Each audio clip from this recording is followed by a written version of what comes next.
On Sunday, October 13th at 10 a.m., we're having a Jiu-Jitsu United for a Cause seminar. It's the inaugural Fight Against Cancer seminar. It's going to be hosted at Tutai Brazilian Jiu-Jitsu, that's TUTAJ, 1525 Circle Avenue in Forest Park, Illinois. There's a minimum $20 donation, and all proceeds go to preventcancer.org. We've got a fantastic list of guest instructors that includes Mark Vives, Andre Maneko, Adam Redzovic, and Carlson Gracie Jr. We hope you can join us. Hey everyone, welcome to another episode of the Grappler Union podcast. Javier Palomo alongside Anthony Zito. Our guests today are James and Alex Peterson. James is a first-degree black belt under Luiz Claudio and Thiago Veiga, and Alex is a black belt under Luiz and Thiago. They're also the owners and head instructors of Team FVGC. Enjoy.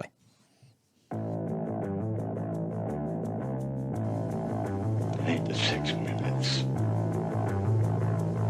It's what happens in that 6 minutes. You told me using any technique that works, never to limit myself to one style. Keep an open mind. We're not here to take part. We're here to take over. In order to become more peaceful, in order for you to become better and strategize your life. All right, we're live. Welcome to Illinois. Thank you. Right on. From Wisconsin, right? Yeah, and the Packer game was on when we came in. Oh yeah, They're winning. They are winning? Yeah. Inspired you with great power. Yeah, absolutely. Yeah. Nice. A lot of cheese out in Wisconsin. There's more than cheese. Is there? Yeah, I mean, I've been there a time or three. I like got Wisconsin. family up that way. I'm a fan of Wisconsin. I go up there Just in general? snowboarding. I like going up there snowboarding. I think Wisconsin doesn't get enough love because it's beautiful, just scenic. It's scenic route for hiking and all that stuff. It's really nice. There's a lot of flatness to it, but There's a some, lot, but there's some really cool spots. Yeah. Near Devil's Head, Devil's Lake. Yep. They're really, The Dells, yeah. Yeah, really neat areas over there. For sure. Yeah, I mean, at this point in my life, with my young one at least, not so much the older boys. They're they're done with that, but like the younger one, we basically can't go a summer without going up to the Dells at least. And like I said, my wife's got family up in like Eau Claire and whatnot. Yeah, so that's really nice driving too. up through there. Beautiful country. Really love it. Yeah. And good cheese, obviously. Yes. Alex comes from Connecticut, so she's not used to all the flatness and lack of mountains and stuff. I don't think I knew that detail. What part of Connecticut? From North Canton. It's like close to the Mass border. Okay. And then like northwest. Right. I know the general layout because what I do with my night job, but yeah, interesting. So what kind of land masses are you most accustomed to in that region? It's very like jaggedy and like not huge mountains or anything like that, but like I go back home and get car sick. The fucking car. Yeah, the kind of roads that make you sick to your stomach because Yeah. they twist around and stuff like that. Yeah, I've been on those type of roads before. I hate driving down them. Yeah.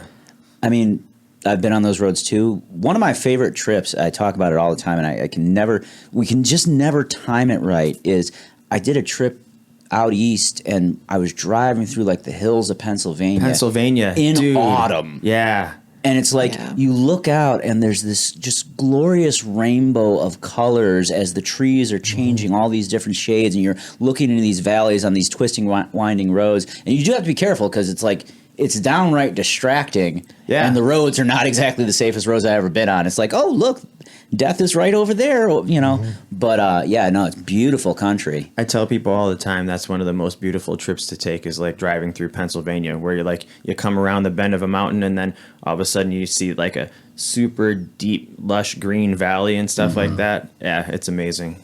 Yeah. These days, whenever I go out east, I end up flying because time is so tight. Right. And I just can't afford those road trips. Well, not afford money, but time-wise can't afford those road trips. It's like 18 hours. Yeah.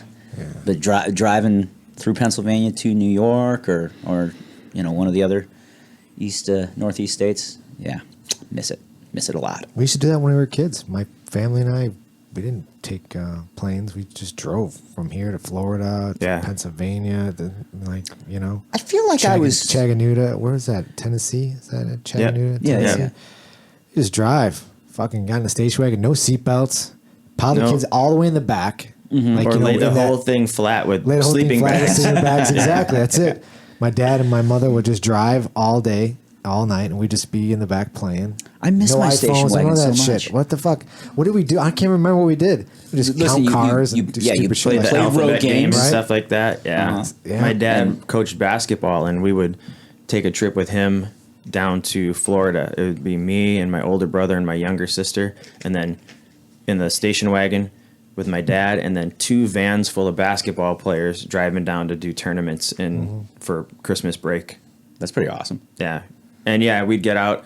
It'd be like nighttime, 58 degrees, and all the like native Floridians are walking around with their like parkas on. And this was like when fucking half shirts were like the thing. So it'd be like shorts and a half shirt and socks pulled up to your knees, and me and my brother playing football on the lawn outside of the hotel and stuff like that. Right, and they're like, they're crazy. Yeah. They're crazy. No, they're just from Wisconsin. No, we just came from feels like minus summer. 15, man. That's why. Yeah. Yeah, it was a good times. Yeah. Heck yeah. Now, you guys are up in like Appleton, Wisconsin, which you Right. know, like there are degrees of cold, and that's getting towards peak coldness up that way. Yeah, we're not quite like UP cold. But Right. we're getting there though. Now, do you guys, obviously, you're both black belts in jiu-jitsu. I shouldn't say obviously, but you are. Not so both. obvious to the listeners, but you Not did so your obvious to the research listeners, this time. but I asked Javi, and he told me His that. research, Right, yeah. that's my research. And I'm just for the record, I'm not actually wearing mine over my street clothes. I mean, are you even really that? But do you guys have a school out there, or how do you guys? Yeah, so we own the Fox Valley Grappling Club in Appleton. Okay. Next year will be 10 years of us running the school up there. Wow. Fox Valley Grappling Club's been around for a long time, though. We Yeah. took it over from Bill Krieg, who started it in his basement, and he tells stories about like his wife being very gracious about like people just coming in off the street that she didn't know but assumed were there for jiu-jitsu and would walk down into Bill's basement and like fight. You know, like basically just like walk in and be like, is this place for jiu-jitsu? And she'd be like, downstairs in the basement, send them in the basement, and they'd do jiu-jitsu down there. Really? Yeah. Interesting. So I don't know when he started that, though. It was like maybe like 10 years before we took over, 8 years before we took over. Man, I don't even know. How'd that all It work has out? to be because it's like I've been doing jiu-jitsu for almost the same amount of time as him. So like 18, 19 years ago. So how'd you guys work all this into it? Like, how'd you get? So basically, like we were both training at Fox Valley Grappling Club for a while, and Bill was running it as a club, and had been forever. Obviously, starting it in his basement and stuff like that. So anyone who went there, they weren't paying for it. What do you mean by club? It was For a long time, there was no payment thing, and it was it a graduated from his basement to like some Karate Americas where you'd pay like a $5 mat fee to train. Okay. But that was it. And it was only to pay Karate America, not to pay Bill or anything. And then it graduated to like some like the YMCA, and then over to one of our guys ran a mortgage company, and he let us have the back end, and we matted it and trained out of there. And then we moved to like a warehouse. It didn't have like a permanent home for a really long time. And it was the part of the issue was that it was kind of an honor system. And so you had a lot of people starting to take advantage of that. And really, Bill ended up switching careers. He's a police officer in Appleton now, and has a family and all this kind of stuff. And so we ended up taking it over as our full-time gig to try to keep it going and keep it growing. So. Yeah, and that was. And now you charge like students and stuff like that. Yeah. right? Now it's Now it's a business. legit a business. legit academy and stuff like Right. that. And Right. Nice. And now you both train at LCCT? We are both black belts under Luiz and Thiago. Okay. So And full affiliates. And Yeah, Yep. we're full Yep. affiliates.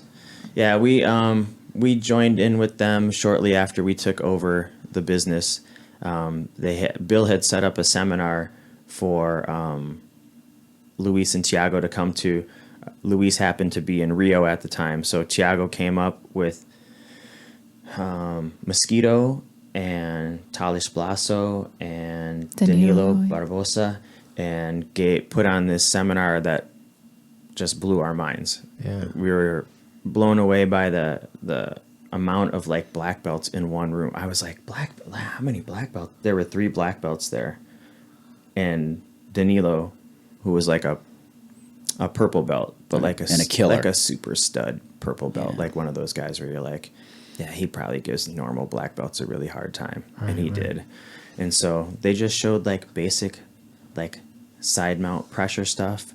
I didn't believe it. Like Thiago showed some stuff, and he was putting side mount on Danilo, and Danilo's like 128 pounds, and Thiago's like, how does that feel? And Danilo is like, uncomfortable. And I was like, geez, these guys are really fucking trying to sell it, because we weren't part of their association yet. And I thought, oh my God, you guys are just hyping this up. And I was like, all right, hey man, Thiago, can you put the pressure on me? Because I'm not really feeling this position.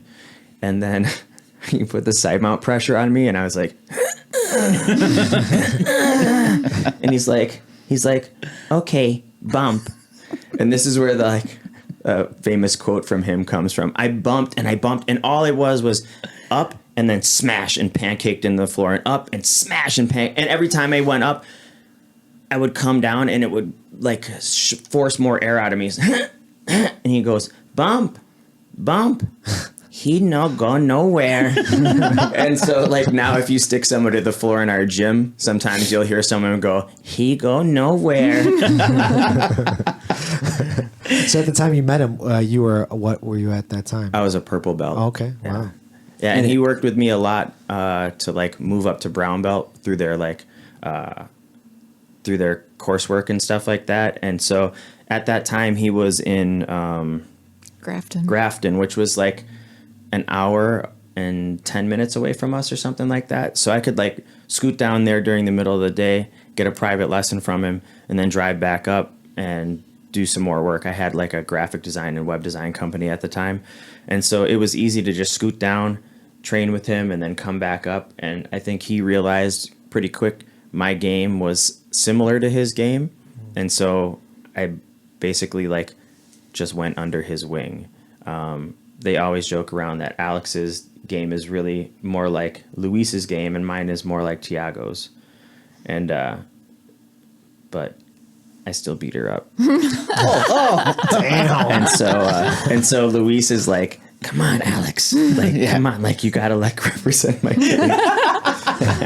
It's okay. I make it look good. Can't imagine the 2 brothers would be so competitive with each other. Yeah. But yes, yeah, totally. Yeah. We joke around about it that it's like rock and stone, or water and stone, right? Yeah.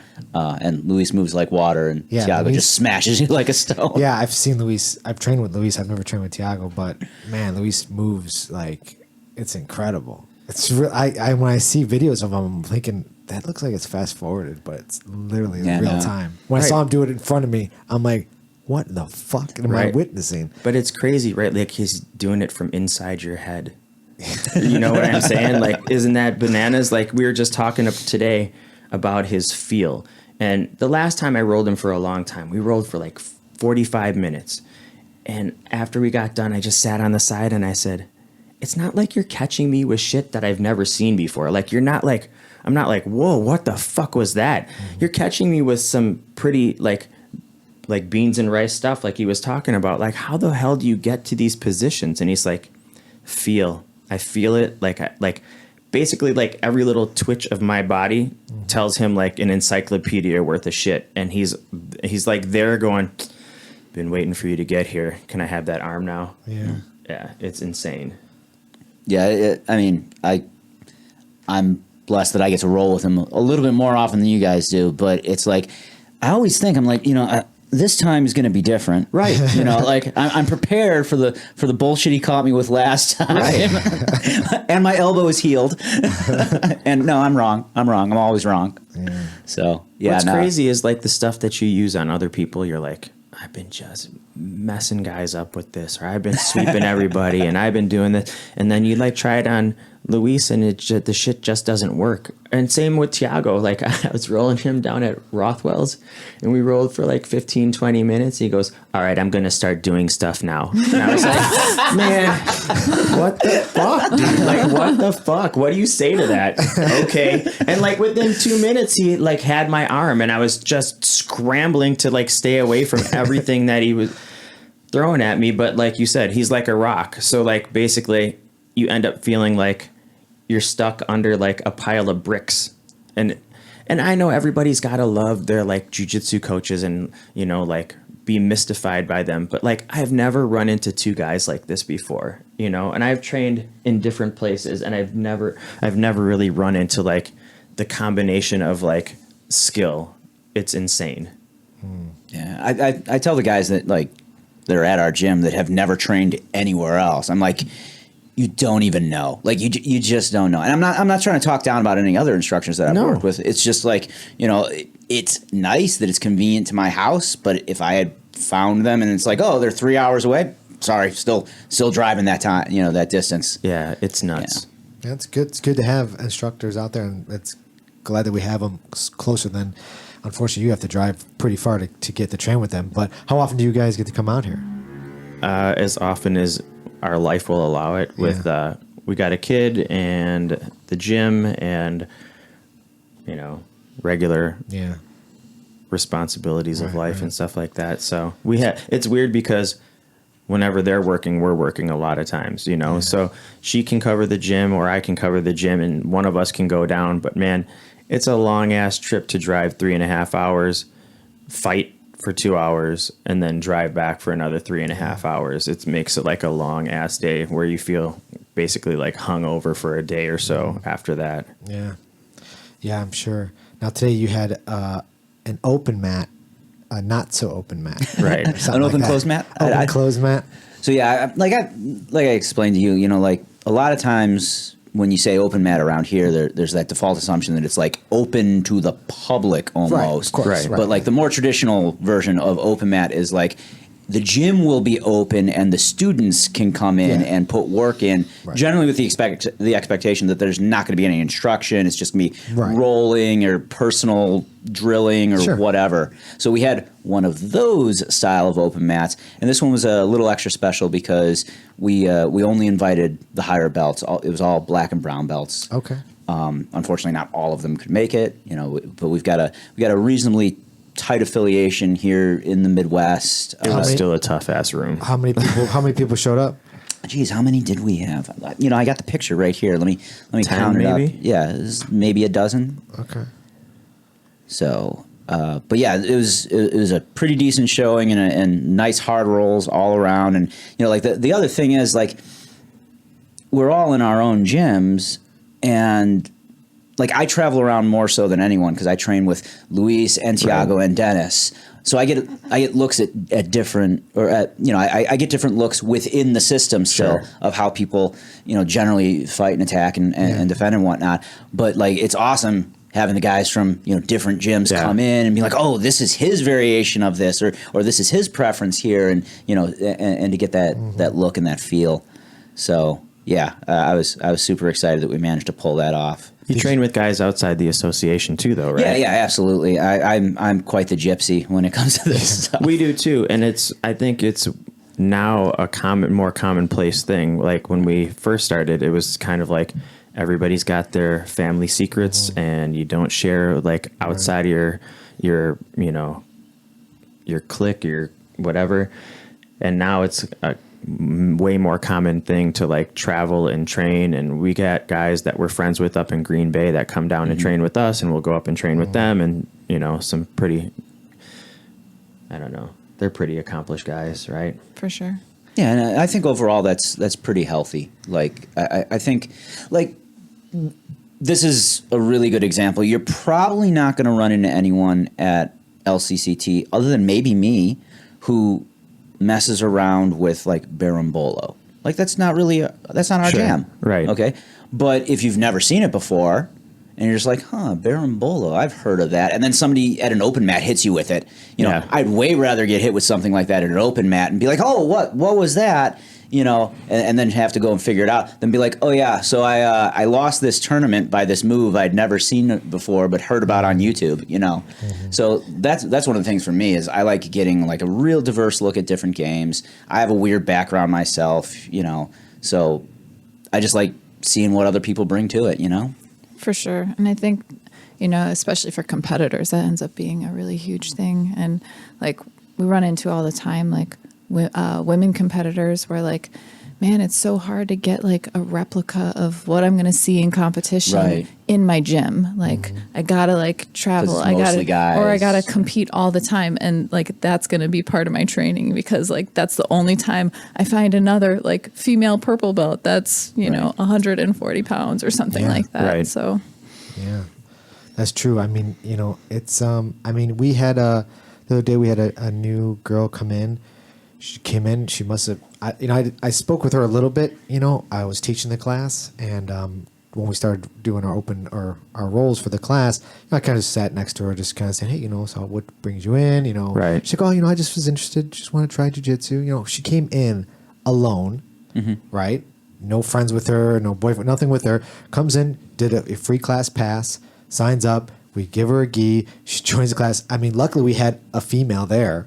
Not luckily, but it's kind of a good thing. It's I think. nice. Generally better, yeah. Generally, first class, right? For sure. Never did jiu-jitsu, never did anything. And I'm just like, so what'd you think? How you like the class? I'm just trying to encourage her, give her encouragement. She's like, oh yeah, it was great. I'm like, oh, keep coming, we'll get you. Next session, we'll put you with a 250-pound linebacker. Right, exactly. But, it's difficult, for any school to, get the girls, the females and have training partners. It's not easy. I'm often surprised that we have a decent share of females in our gym, but I'm always surprised when any woman in the Appleton, Fox Valley area goes to train anywhere else besides with the only female black belt in the area. Right. Dude, One of only 4 in the state, right? 2 in Milwaukee, 1 in Madison, and Alex in Appleton. And I always wonder, why would you go anywhere else? Why wouldn't you go seek out like the person who is of the highest knowledge that you can find and train with them? Right. A buddy of mine had shared, and I was shocked. Like I know the female jiu-jitsu competitor scene is much smaller than the male competitor scene. Sure. I know because I've been in a ton of gyms that the overall population is just a fraction. But he had shared out this awesome list somebody had compiled of like all the black belt females in America. Yeah, the Phenom Kimonos and the Power of She websites started compiling that and asked people to start. And I'm like, oh my God, I know all the black belt females in Illinois. Like, sure, yeah. I thought there were more of them. I just thought there were people I didn't know. Right. And like most of them came out of Brazil 021 under Hanet. Oh, sure. Yep. Which I guess maybe that's not surprising, but I was like, oh yeah, I can name this black belt and this black, and I'm like, oh, end of list. There's no more. Yeah, we're rare birds, that's for sure. Yeah. Is that now? So when did you start training, Alex? So about 15 years ago. Wow. Yeah. Wow. And then same thing, when you met with Luiz Claudio or Thiago at the same time? Yeah. So I had been training. James and I actually met training jiu-jitsu. Okay. At the Grappling Club. Ended up getting together and, had took over the gym together. And so we basically had the same introduction to them. I was still a white belt though.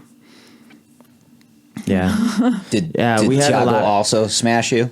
He did not smash me. We had a lot of overdue white belts at that point because we were with Rodrigo Vaghi in St. Louis, and it's like a super long trip to get down there to see him. And then if you're not a tournament guy, you can't get a lot of press through his other guys, Okay. So there were we had how many? 7 on the first blue belt test. Yeah. Yeah. But for people who had been white belts for 3 to 5 years. Oh, geez. Yeah. Jeez. Yeah, we basically started as like a bunch of white belts just beating each other up and being like, "Hey, you got that book or that grappling magazine? I wanted to see that spread of that technique." Yeah, you know, someone to travel somewhere and be there's- like there picking was up no techniques and bringing them back. because the interwebs didn't have the jiu-jitsu scene on Right, it. yeah, So for like sure. we're like looking through the pictures, like hoping to get some The sort of shittiest technique out of it. pictures in the world, grappling magazine, where they switch the angle on you and you're like, where'd the fucking arm go? Like, what is this now? Is this same part of the same move? Did he skip a page or something? Yeah. I remember the day when somebody brought me I think it was grappling, brought me the grappling magazine and is like, "Do you know how to do this move?" And I'm like, "Yeah, it's a spladle."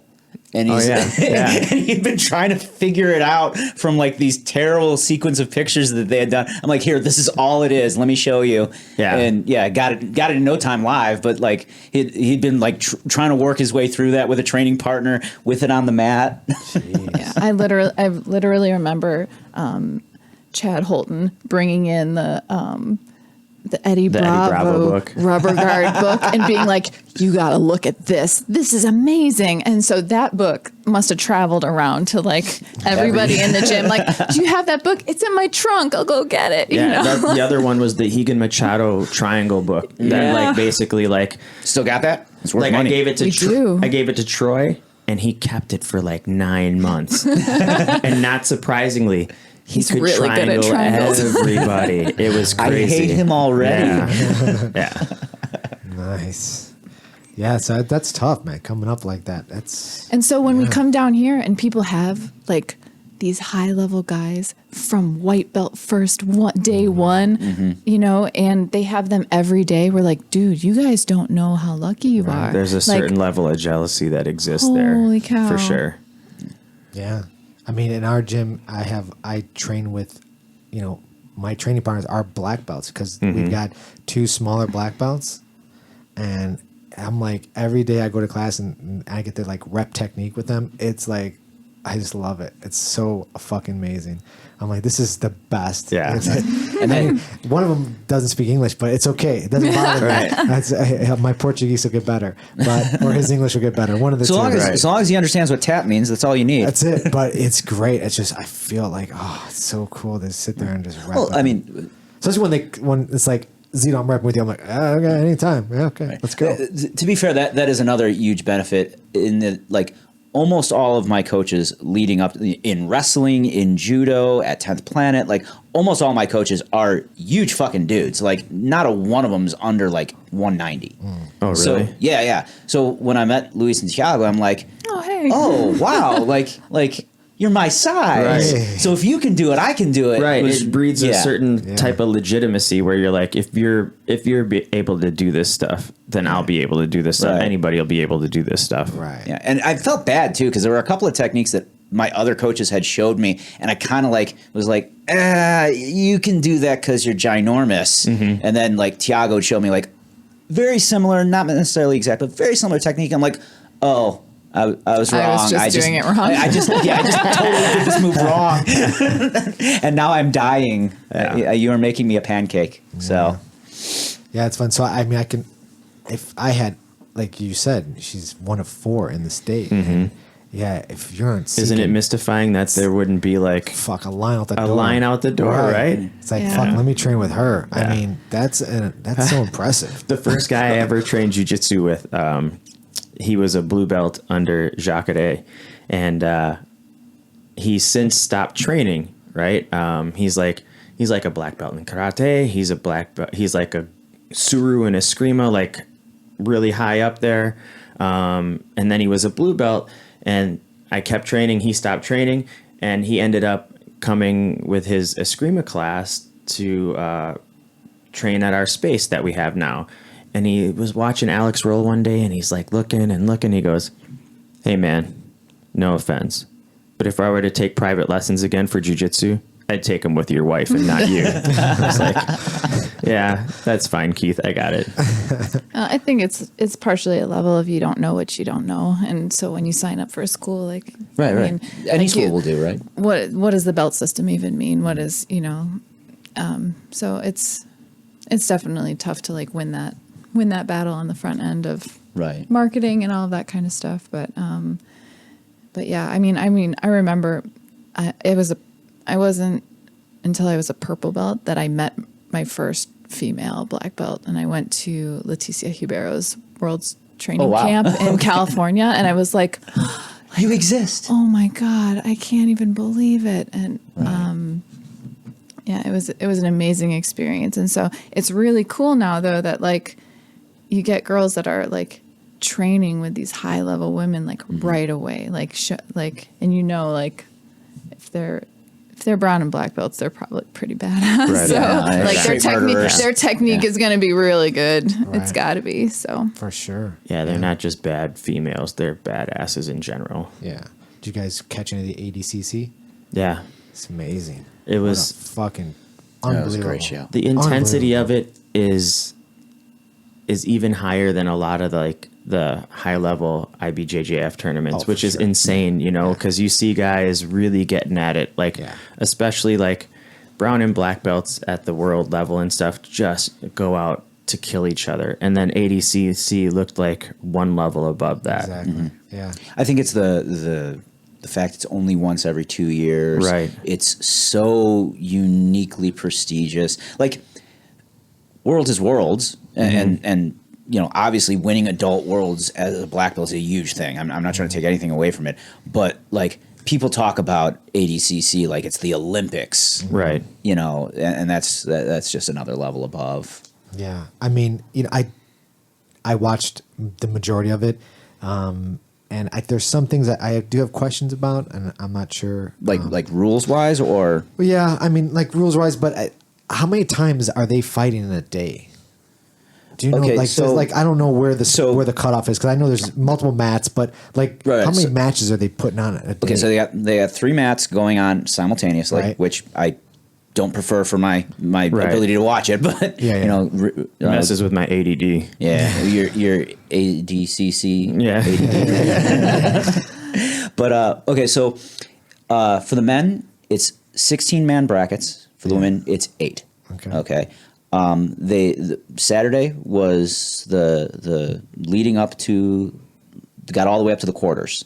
Okay, so everyone fights in their pods towards the center. Okay, and then Sunday was the semis, the finals, and the absolute.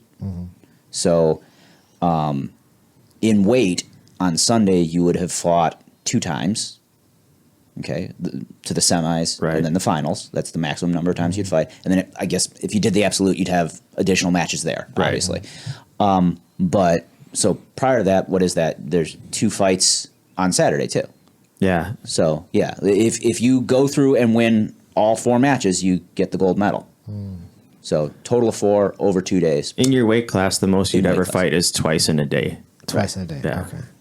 All right. So arguably, I don't want to be like it's easier, but like, you know, compared to getting in a big bracket at an IBJJF tournament, you know, you're going to be fighting a lot more, you know, number of matches potentially to get to that gold medal. Right, because I didn't watch it live. I streamed it after the fact. And Okay. I was like kind of picking my fights, and Sure. so that's why I kind of got a little. I'm like, well, how many? Because they put it out there. I'm like, Jesus Christ, how are they Oh, yeah, fucking yeah. going Those are like this? grueling rounds. Grueling. Yeah, absolutely. Fuck me. And they are 20-minute matches Yeah. with potential overtime. Right. That's why I was like, Jesus Christ, how many times are they fighting? Yeah, And actually, then- that's a good point. Like, how big does your division have to be in an IBJJF where you have more matches and more mat time than what you would potentially run into at an ADCC? When you're an old guy, you only get 5 minutes, minutes, at a yeah. crack. So, like, they have one match that goes into overtime. That's 30 minutes, right? That's Right, like right. 6 matches. Yeah, exactly. 6 grueling matches. Yeah. Right. There's a lot of messing around on the feet, you know, in some of those matches and stuff you know, like that. Gaming Yeah. the system, trying to wait. It's like until heavyweight points comes wrestling in. where they lean on each other, and you're like, you big fat bastards should do something, you know? Like, they don't scramble around like the small guys do, No. you know? So But then, Canuto Tonin. Yeah. Oh my that God. was like, yeah, that was Incredible. insane. Fire from beginning to end. Unbelievable. They were so fast, so dynamic. It's incredible. I didn't even realize it while I watched the match. Somebody said something afterwards. They're like, that was the most exciting match I've ever seen with not a single damn point scored. And I'm like, whoa, wait, Yeah, nobody that's scored. crazy. That's right, shit. Yeah. It's incredible. Yeah, that's insane. Yeah, you really have to know that rule set very, very well. I didn't know the rule set, and I was watching. And you're like, why wasn't that points, right? Yeah, and it's fascinating. I mean, but I still enjoyed the fuck out of it. It was amazing. And then So to get to the absolute, to sign up for absolute, you don't have to actually win gold. So it used to be, I thought, I'm pretty sure in previous years, it was only medalists were allowed to enter the absolute. Right. Okay. But you didn't have to win gold. I thought it was all gold can go absolute, but it's not. It's podium. I'm pretty sure. But this year they made an exception. They did. Yeah, they absolutely had to because guys that got knocked out in previous rounds. That's what But I think they made the exception because both Vinny and Cyborg should have gotten bronze medals and could have signed up for it, but didn't take those matches. Right. Yeah. So there was guys that weren't that could have had medals regardless that weren't on the podium. That they were assuming we're going to be doing the absolute or whatnot, and they're like, well, we need people. We need to make a bracket. Mm-hmm. So I think they opened it up to guys that didn't even medal. Yeah, I could be wrong. Cyborg's like, I didn't lose, so I got to bounce. See you guys later. Man, this is the second time where he's turned in a performance slash. I didn't see the fight. Yeah, well, it was intense. Yeah, it was intense, but yeah, Vinny, I understand his complaint a little bit more. Vinny who? Vinny Magalhães. Okay, I didn't see that match. Okay, so if I understand the situation correctly, so just to explain ADCC rules, once points are in, you cannot pull guard without suffering a penalty. Right. But you can fail on a takedown and end up in a sitting position where you're not considered taken down by the other guy. So like I'm working on my knees trying to take you down, trying to take you down, trying to take you down. Oh, I failed. And now I'm on the ground, and there's no rule that forces you to stand back up. So you've effectively pulled guard by virtue of trying to take him down. Attempting a takedown and failing. Okay. So Vinny tried that strategy and got the penalty point. And his argument was, no. I counted it out in my head, or we watched the clock here, whatever. And I should not have gotten the penalty because I followed the rules. And they're like, well, the ref said you got the penalty because by his count, it wasn't, not enough time had elapsed yet. Sure. So, I have to go back and look at the clock to verify that. But that was his argument. And he felt like, he got screwed over and he didn't want to do the next match, I think, for bronze, right? Like that was he just quit. Yeah. He pulled out at that point. So did Cyborg. Same thing. So they both just quit. Yeah. Like just like children. Like, I am not doing this. I'm out here. They did take their ball and go home, basically. Yeah. It's so disappointing. Yeah, and I believe both of them would have been competing for bronze medal at that point. Yeah, Cyborg would have been going against Buchecha, I think. Yeah, I think that's correct. Which is a crazy thing to think about, like. Right. But those two guys ending up in the bronze medal match, is nuts. Yeah, that is. Yeah, that's unfortunate that they would have. I like that way. And that just shows the depth of ADCC too. You know what I'm saying? Like, oh yeah, for sure. Like we're talking about have a bad match. You know what I'm saying? So like you see the two of the like preeminent guys in jiu-jitsu end up fighting for a bronze medal. Right. That's crazy. Yeah. Yeah, and I mean Cyborg just took the pro in. We were at Masters Worlds when it happened. Yeah. He just he took that whole event. Played a pretty smart game, got up on, like, it was an advantage. I think. Advantage over Hosha. Yeah. Yeah. So like it was, he's always right there in the conversation, obviously. Yeah. Sure. I actually like, he's he's amazing jiu-jitsu fighter. Right. He just, he doesn't like to lose. It's kind of like a sore loser. Well, so it seems. I mean, I don't think he's ever going to be on our podcast, so I think I can call him. You think you're safe? I think I'm safe. All right, well. Don't go train in Miami. I'm just going to line that one right off right now, I'm not going train in Miami anytime soon, but I think he's a little bit of a sore now loser. Apparently neither am I. Thanks. But still love you, Cyborg. Yeah, I'll go down there. So I heard your podcast, and when your friend said the things he said, you did not disagree very vehemently. And that is why I'm going to kill you now. I'm like, okay, well, such is life. Yes. But no, like, I don't know if this is the right attitude to have, because it's not like I above and beyond the Flow subscription, obviously, it's not like we paid an extra premium to see ADCC. I didn't buy like some $500 ticket to the ADCC rock concert or anything like that. Right. But like to pull out like that, like for the fans, I know. like I wanted to see those it's fights. a drag. It's a drag for sure. Yeah, I don't know. I mean, I assume Mo and the other guys behind the scenes were pretty pissed off about the situation, but I don't think I've seen an official comment. I didn't see what happened with Nicky Ryan. He lost to was it Augusto Mendez or was it Paul? Gosh, who was One it? of the Meow Brothers? I'm trying to remember. His first round was Kennedy, right? And he beat Kennedy, I think, on a takedown. And then Who are we talking about? Oh, Nicky Ryan. Oh, Nicky Ryan. Yeah. Okay. Sorry, I didn't see how he lost. Yeah, I thought you were saying Nicky Rod. I realized that when you said because that's right in the same division we were just talking about. Yeah. Sorry, switch weight classes there on us. And then I think he got outpointed in the next round. He didn't make it past his second fight. If he fought Kennedy, he must have lost to Kennedy because Kennedy ended up beating. He went all the way to the. He lost in the finals, I think, but The semis. No, he won. I think he got silver, right? Because it was Meow versus Rotolo in the bronze. That crazy the knee bar. Yeah. Did you see the picture of that? The knee bar seen round the world. Yeah, dude. There's only one explanation, and that is like whatever that thing is called, where you can touch flame and you just don't feel pain. Like there's no other like logical explanation. Have you seen like their feet and their knees and like get contorted so hard? I have never seen anything like it. So I'm really upset about this, but I don't have the method of proving it other than people's word. So here's the thing. I went on BJJ Heroes to look it up because I'm like, when was the last time a Meow tapped to anything? I always hear legendarily that they've never tapped, but I know by video proof in one instance and by word of mouth in the other that at least one of them has been armbarred by Keenan in an absolute. Okay. Yeah. And I know for a fact brown belt.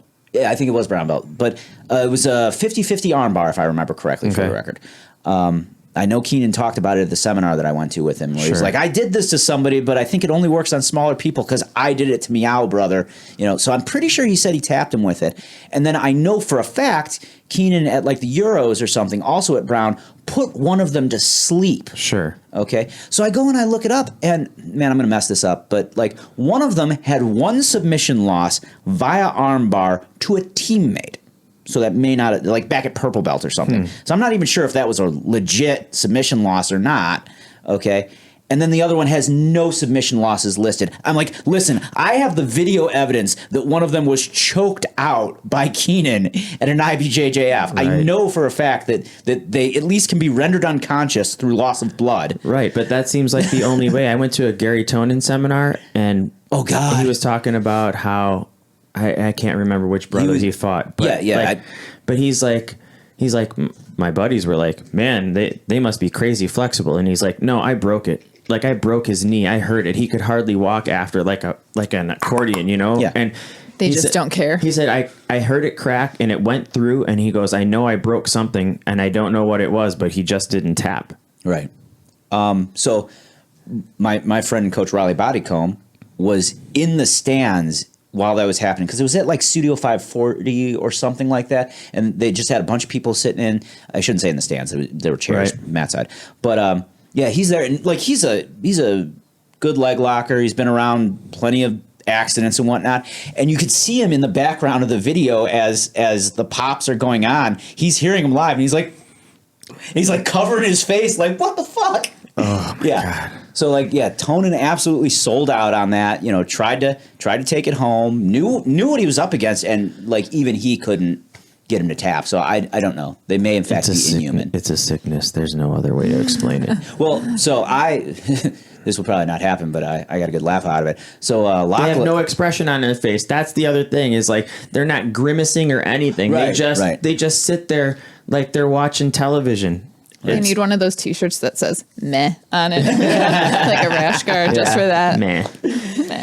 But Lachlan was talking recently about Lachlan Giles about how he did his PhD in like structure of the knee and knee injuries. Like that's he's an actual specialist in that.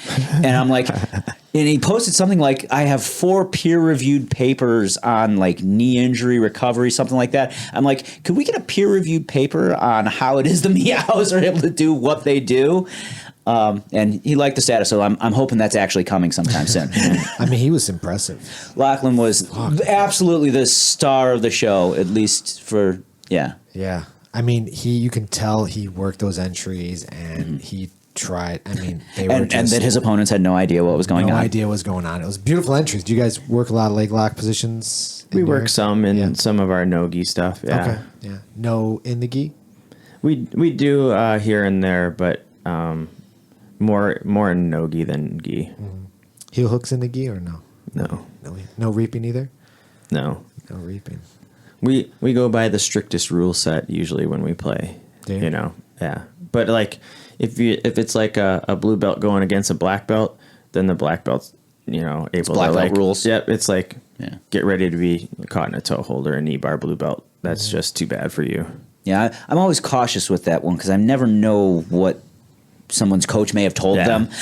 So I'm like I'm going to go with the lower belts rules because I know that they know what to tap to. Sure. But yeah, when it's your own gym, it's like, listen, these are the rules. Yeah, right. Yeah, some people don't know what to tap to, and that gets a little right. No, I'm sure you've let go of your share of heel hooks for people who don't know what's going on. Oh yeah, and they're like, bro, I didn't tap, and you're like, it didn't even hurt. And yeah, because your knee was about to explode. I know, man. It's cool. No, I mostly just flow with it now. Like I had a bad experience one time where I was a purple belt, dude was a blue belt. Neither of us by IBJJF rules should be doing any of the things that ended up happening, mind you. Okay, but we're rolling, and he puts a toe hold on me. I'm like, oh, prison rules, awesome. So I counter his toe hold and I roll into a heel hook and he spazzes out on me because he thinks I'm trying to hurt him. Because he's like, no, like toe holds are okay, but heel hooks are they're like forbidden. Right. They're the dark art. Yeah, it doesn't matter that they're basically the same thing. Right. He's like, he thought I was like trying to straight up like assassinate him out of vengeance for him daring to touch my feet. And I'm like, no, I was just doing essentially the same thing to you that you did to me. Come back. Yeah. So yeah, ever since that moment, I'm pretty cautious about it. If people attack my feet, I attack back. Sure. There've actually been times where like I'm going easy on a purple belt or something, and they like jump onto a toe hold, and it's like suddenly like, oh, 1,000,000 miles per hour now I got to go because I was not ready for that because I thought I was playing by your rules and you thought you were playing by mine. So yeah, every once in a while that happens. No more Mr. Nice Guy. Oh no, yeah, typically not. Yeah, I try to be nice all the time. You fail. I do. Sometimes I fail. What belt are you? I'm purple. Okay. Yeah. I try to be nice. No, you have no love for your training partner's shoulder joint integrity at all. Yeah, I've heard a couple, but they're really. You see how he just like nodded that off mic slightly? First of all, the guys that I have injured in the past have been like 6 foot. Oh, it's okay because they're large. So for me, they deserve it. So it's not that they deserve it, but you go harder because you think. Well, it's not that I go harder. I just when I lock in a submission and they're using a lot of strength. Yeah, that's what I'm saying. So I'm like, okay, well, I'm going to use a little more technique. I'm going to move your arm down, and I'm going to come, and your strength's not going to matter because it's technically sound. And then they think that their strength still matters, and that's when they get injured. And I feel horrible. I'm just like, I wish you would have just. Nobody feels good when somebody gets hurt on their watch. It's the worst. It's the worst. But there's only so much you can do to control yourself. Sweating bullets at 145 pounds plus control the 205-pound guy who's freaking out. Yeah. If you weigh as much as that blue belt's arm, I mean, come on. Right. Yeah. So I don't intentionally do that. I'm just trying to secure. I don't want to get smashed. So okay, well. I think we've all accidentally probably hurt somebody. Oh yeah. No, I Broke somebody's fingers. Oh, come Oh, on. oh, that was very targeted. Is this recent? It's not my It's fingers. a running joke that I break Well- that I go to other people's schools and break people's fingers. We trained at another school. We're friendly with a lot of schools around us, and we'll go to like seminars and open mats and roll. So I'm the smallest person in the room. I'm the only woman in the room. Right. And nobody wants to play guard. So I'm going to play guard. And people are death gripping my pants. And like, Yeah, like white knuckling that shit, Like- you know? Yeah. And like, so you're going to make me use some like I try my regular, like nice grip break. Sure. Right. And it doesn't work. So I'm going to use a little bit of a stronger one because like the muscle and the intensity that's coming at me tells me that being in bottom side control is a really bad idea. Yeah, let's counter this shit before it gets out of control. For my face, for my neck, for my ribs, all of that stuff is probably not a good idea. So I should probably try to salvage my guard game. And so I use like my Marcelo Garcia, like whack, like you just use your forearm like right across, and he didn't want to let go and ended up like spiral fracturing his finger. I didn't even know you could So- spiral and fracture it a was finger. his school. And it was his school. and we went Wow. with our other black belt Dan, he's Right, so- not, so I he's go- not an enormous guy, but he's just beastly. He's like, I don't know, like So- mythical status at the gym. Right, And so- so James goes, Dan, like, take it easy. Like, don't go crazy over there. Don't give us a Like, bad name. Basically, don't like come in and run roughshod over everybody and have him be like, you guys are not welcome here. back. Yeah. And instead it was me. And I felt Dan's terrible. like, I you felt should have so talked to your bad. wife before we left for this trip. I felt really bad though. It's Yeah, no. I mean, I too hate when my training partners get injured, you know, most of the time. Yeah. it's Every once drag. in a while, I'm like, well, you kind of brought that on yourself. Yeah, like Such is life. Such is life. I'm fine. like you said, there's only so much you can do when someone like you have something locked in and they're just resisting, and you go a little bit more, and they're resisting, and you go a little bit more, and that little bit more is all it takes. Right. That's all you it know? takes. So, Exactly. like, in particular for like toe holds and heel hooks and certain other things, Kimura, like, I will put it right to where I think the breaking point is, where I feel the tension is about to be released by explosive force on the joint, okay? And I'll stop, and I'll give them the look, Yep. because they haven't tapped yet. And, like, I want to say most of the time, like maybe 95% of the time, my training partners see that look, and they're like, okay, Yeah. okay, like, we'll count that one. I'm like, thanks. There's always Good. a guy though But who yeah, wants to like go a little bit more. Right, you didn't really tap me yet, so we gotta see if miraculously, even though I'm at the absolute limit of my joint integrity, miraculously maybe I'll get free somehow. Yeah. Yeah, those are the ones that I get really mad about. Like, why'd you make me do that, bro? Yeah. You know, like sometimes I have I'm like, oh, this guy is clearly not going to tap. It's not worth it. Like, I'm letting go. Yeah. But sometimes I'm like, okay, I need to just inch it a little bit further. He looks close. Oh, I was wrong. Fuck. Yeah.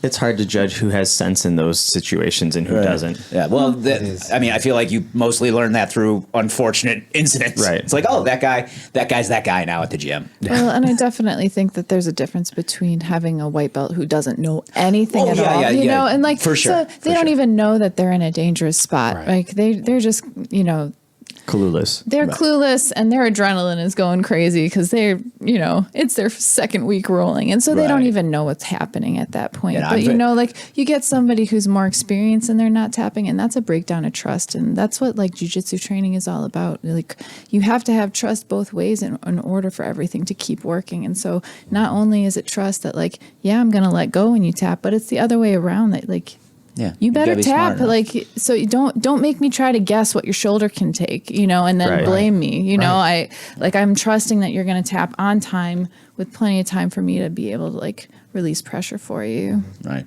And I mean, like, I myself am a late tapper, but not like I don't get injured from it. It's just like I'm trying to find the exact Right. limit. Like, how far can I actually go? I'm not trying to be like, oh, you can't tap me. I dare you. It's just like, okay, I got like a half an inch here. That's an awful lot of space. Can I do it? No, I can't tap.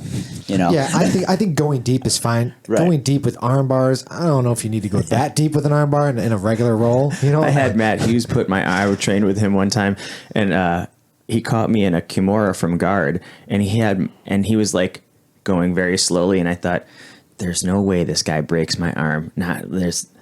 There's no way he wants a reputation of coming in and beating up on the small guy. And he like inched it up until it was like behind my neck, and I tapped. And he was like, "Man, I thought you were never gonna tap." And I was like, "I trusted you. Like I trusted that you had control, and you didn't want to be like coming in and beating up the 140-pound guy." Right. But you also got to have that understanding of like, you know, like your training partner is taking care of you and inching it up. Because like, man, I think I brought this one up before, but like that one time it was ADCC trials, Ethan Krellstein locks a triangle on this dude and starts working a Kimura from the triangle. And this guy's not getting out. And I mean, it's only trials, bro. Okay. It's not for like the gold medal or anything at the actual event. And he's cranking it up. The guy's got nowhere to go, just nowhere to go, and has like what feels like an eternity to tap. And then eventually his arm just goes, and it's like a spiral fracture of the elbow. You know, like this bone's just like destroyed. And Ethan gets up, and he's got this look of just like I could hear him in my head going, "Why did you make me do that? Like, what was the purpose of that? You weren't getting out, and I wasn't letting go." Yeah, so.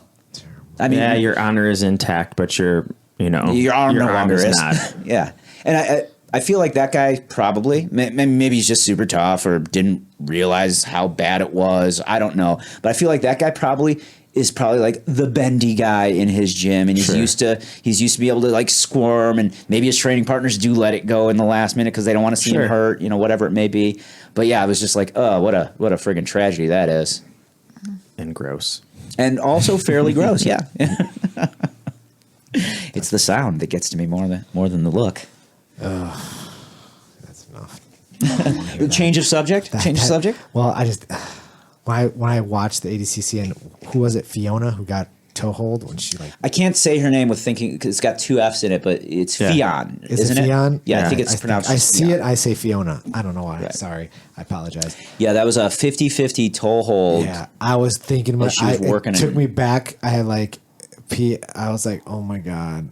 That remembers when I got toe holded by Paul. I was like, oh I think she got it worse than you did, bro. I think so. I'm not going to disagree with you, but it still sucks. Weren't you saying she was already hurt in a tournament before that or something like that? I thought I remember her. I think she got leg locked in a previous tournament at the Pan Ams. Yeah, she. So I don't know if it's the same leg or not, but I'm sure if there was a previous injury there and it just gave again, like that's got to be. Oh, it takes. Really, I mean, my really injury, to this day, my foot, and that happened almost a year ago. Let me see that foot. It still bothers me. Like if someone slaps on it and grabs it, I'm like, oh fuck that, I got tapped. Well, it's just your life now. You'll learn to deal. No, I'm just saying I can only imagine she's competing on the regular, and that shit. Yeah, from Pans to ADCC isn't that no time long to either. Heal up or take time off, and it's brutal. But like, I mean, she had just wrecked Bia's arm. She gave it to Bia, didn't she? Yeah. She did. Holy cow! Fuck. I don't think she ever had a win over her at all. Has she? Like they've competed before. I'm pretty sure. Oh, really? Yeah, I'm. Man, sure she took it every single to time. her. Yeah, hell yeah, she did. That was like that arm was twisted almost inside out. Yeah, and the first image you get of it is she's got that like triangle from the back, and then she slides into that armbar, and you think, oh my God, it's broken because it was bending up. And then Alex is like, oh, here's a picture. She had her hitchhiker thumb turned down, and I was like, okay, that makes my stomach hurt a little bit less. But then she pulled it across her waist. I was like, oh, that's rough. Right. Yeah. Yeah. So that there were other injuries, and some guys that managed to get through clearly injured, but fine apparently because meows. But yeah, like by the numbers, I think the women's divisions had more proportionate injuries with those two, suffering real bad ones. And then, Gabby Garcia on top of you can't be pleasant no matter what. That's always an injury. Well, I remember Gabby Garcia and Bia in an absolute, and I can't for the life of me remember what tournament it was, but I remember being in Turtle for most of the time and ended up tearing her hamstring, like Trying in to get half. up or something? No, like just from the pressure. just from the pressure of fighting her, and trying to like move her hips. and ended up limping off of the mat after that match. And Holy crap. so I can't even imagine like what kind of pressure that feels like. Yeah, no, I don't think I want to find out. No, and we have a guy who trains with us who used to train out with Cobrinha, and I guess she's got pretty good stand up too. Because what did he do first? I can't remember what he did. He must have they were training some stand up and he ankle picked her or something like that, and he was feeling pretty good about himself. And and she's super nice, I guess, until she starts training, and then she turns into a monster. And he goes, and she fucking double legged me like halfway across the gym, like she hit me like a linebacker off my feet, like fucking Matrix style, like feet and arms out, like she got hit by a car. And he goes, and then I just was like, oh man, now it's over. It was just over after that. I'm just in trouble. Yeah. I'm sorry. I'll never do it again. There was a price to be paid, I guess. For sure. Dude, I'm having like the worst issue right now with my clients. Fuck, it's like everything, my phone. Everything is going wrong right now. Right now, yeah. A lot of my clients are restaurant clients, and they're having like outages through their processing, like credit card processing. Yeah. And everyone freaks the fuck out if they can't like swipe a credit card. Yeah. Because everyone forgets that at one point we used to just, write them down and process them later, but now you can't do that nowadays, I guess. So everyone's like, hey, I can't swipe a credit. Okay, well, hang on for 10, 15 minutes and then try it then. Usually the outages only last for Right. It's nothing that you're in control of anyhow. Nothing that I can control. I wish I owned the processing companies. Right. If only Discover. If only I owned all these processing companies and I can take personal phone calls from all you clients. But I don't own those companies, and I have no control over how they manage their outages or their servers or any of that shit. But you are the guy that has all the answers, Zito. Come on. I have, and I get like hundreds of people now texting me and calling me, and I'm just like, Stephanie, fucking call these people back. Tell them I'm dead. Yeah. Yeah, and I took the internet with me. There is no more internet for you. You can never process another credit card again. Have them pay cash. It's so interesting because it's like, I don't know. I just, in my industry, I learned to just roll with it. I don't know if it just because I'm just so used to like just, okay, my car gets towed. Oh, okay, just get an Uber, go pick it up. No, but just roll with it. It's just how I am. I just roll with it. It's your years of snowboarding and skateboarding. I don't know what it is, but some of these people they can't deal with adversity at all. They're just like, I don't know what's gonna happen. The fucking world's down. My system is down. I don't know what to do. It's like, dude. I mean, it's gonna be okay. To be fair, like it's gonna be all right. At a restaurant, like people aren't gonna be like, well, I will gladly sit here for another 15 minutes to an hour, waiting for your credit card machine to pop up. I mean, you could write the credit card number down and process it later. Right, 100%. You could do that I still remember the old carbon thing. They all have those as well. You could comp a meal. You could do that too. Also an option. You could do that too. But for the most part, they could just write them down, process it later. It's not that big of a deal. It's only going to be down for a few minutes. Right. It's the world's not ending. It's okay. I was at a client the other day, and they're like, we want to do cashless now. I'm like, oh, you want to do cashless? No, we don't want to cash anymore. I'm like, really? Oh, okay. How legal is that? I don't even know. I'm pretty sure not. But I thought that was interesting. He's like, yeah, there's a lot of places in the city doing that now, just cashless. Yeah, He's like, this way people can't steal. I go, how many people are walking in here with cash now? Well, not that many. Oh, okay. How often do you get held up? Yeah. I mean, well, I think by his own employees. I think that's what he's mostly concerned about. Yeah. Oh, boy. Yeah. I mean, the problem is that because with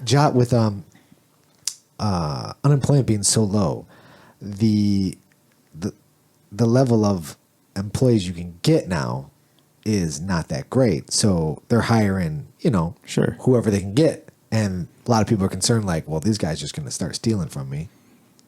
But I need to hire employees. I need someone here. That's their whole thing. So like, oh, maybe we go cashless. So this way I don't have to worry about people stealing from me inside my own restaurant. Okay. Yeah, right. But That's like train I of said, thought. I mean, I'm like, the type of person like, well, why don't you just be at your restaurant all the time? But not everyone thinks that same way. They want to be Clearly like the not. restaurant owners, and they want to be like, yeah, I would like to be on my boat in Florida exactly. while That's yeah, exactly okay. right. But no, like seriously, this gives me pause because, like, you're not allowed to refuse cash as legal tender for a transaction. I thought. I swear that's like an actual friggin' law. Am I just going crazy here?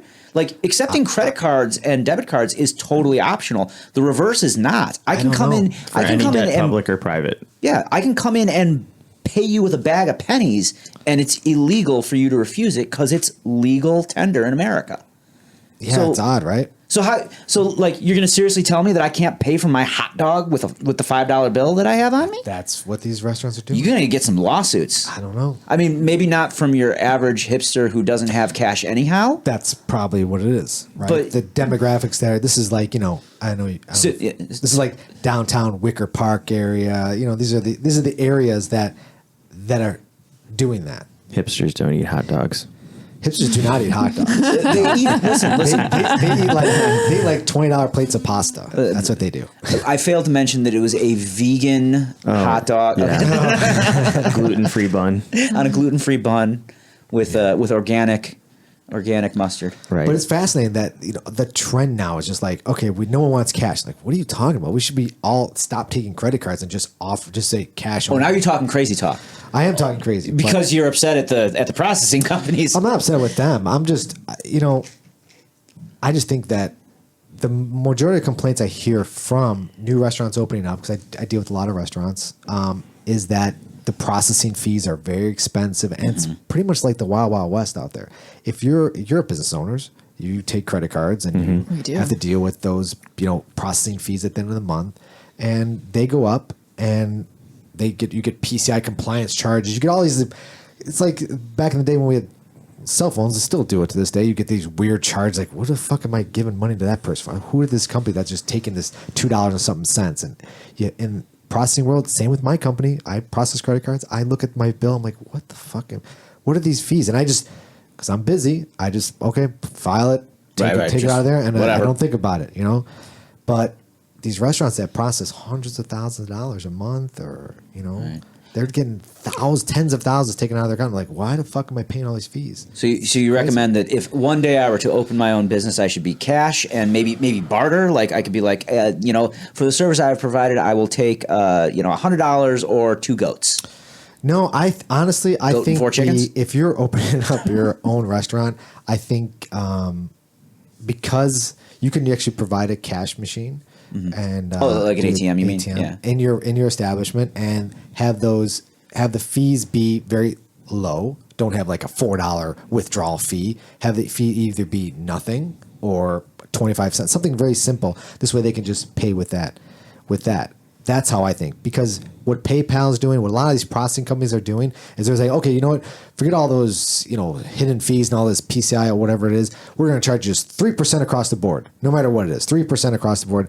That's still high. That's a lot. That's a lot. Whereas Visa's like 1.5%, but PayPal comes in. Oh, we'll just one lump. So you'll know exactly what you're going to get because we do 2.5% or 3% across the board. And the younger generation fall for that. They're like, okay, yeah, we'll give you 2.5% or 3%. No big deal.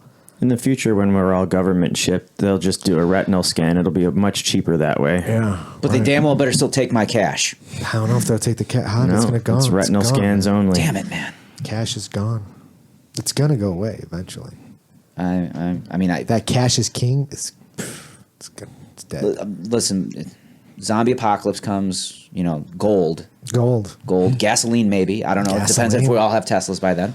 Well, how are we going to charge our Teslas? Solar power. Solar obviously. power. I don't know. Impressive. I'm just making shit up as we go here. Got off on a weird tangent there I anyhow. don't know. So But anyway, so I'm dealing with this, and it's going to go on for several more minutes. Hopefully it ends soon. 7 more. That's your prediction because it's gone on for like 8 minutes already. Is that what you're saying? Several. Oh, several. I'm sorry. Several, yes. I heard what I wanted to hear clearly. Yeah, it's so annoying. It's so annoying. Anyway, what else is going on? You guys watched the fights yesterday? No. I watched the highlights. Do you watch the highlights? Yeah, I did not have a chance to watch the full we have event. a new champion. Adesanya? Yeah, the Yeah. last style bender. I love watching him fight. You know, I've enjoyed all of his fights in the past. I haven't had a chance to watch this one. I saw the KO, so that was sweet. It's impressive. Yeah. Well, I mean, it's what he does. Yeah, it was really good. All the fights on that card were really good, actually. I saw a couple of the other ones. Tuivasa like needs to learn how to grapple because lying in mount as you get your face smashed in, throwing like upwards hammer fists is the least good defense I've ever seen. Sounds like a big guy thing. No, yeah, It is, yeah, exactly. 100%. He was like, no, bro, I just don't end up on bottom. It's fine. Right. I don't need to know this. Right. Yeah, that's always interesting. I don't know why, if someone's mounted, why someone on the bottom thinks they could punch their way out of it. Has it ever worked ever in a fight?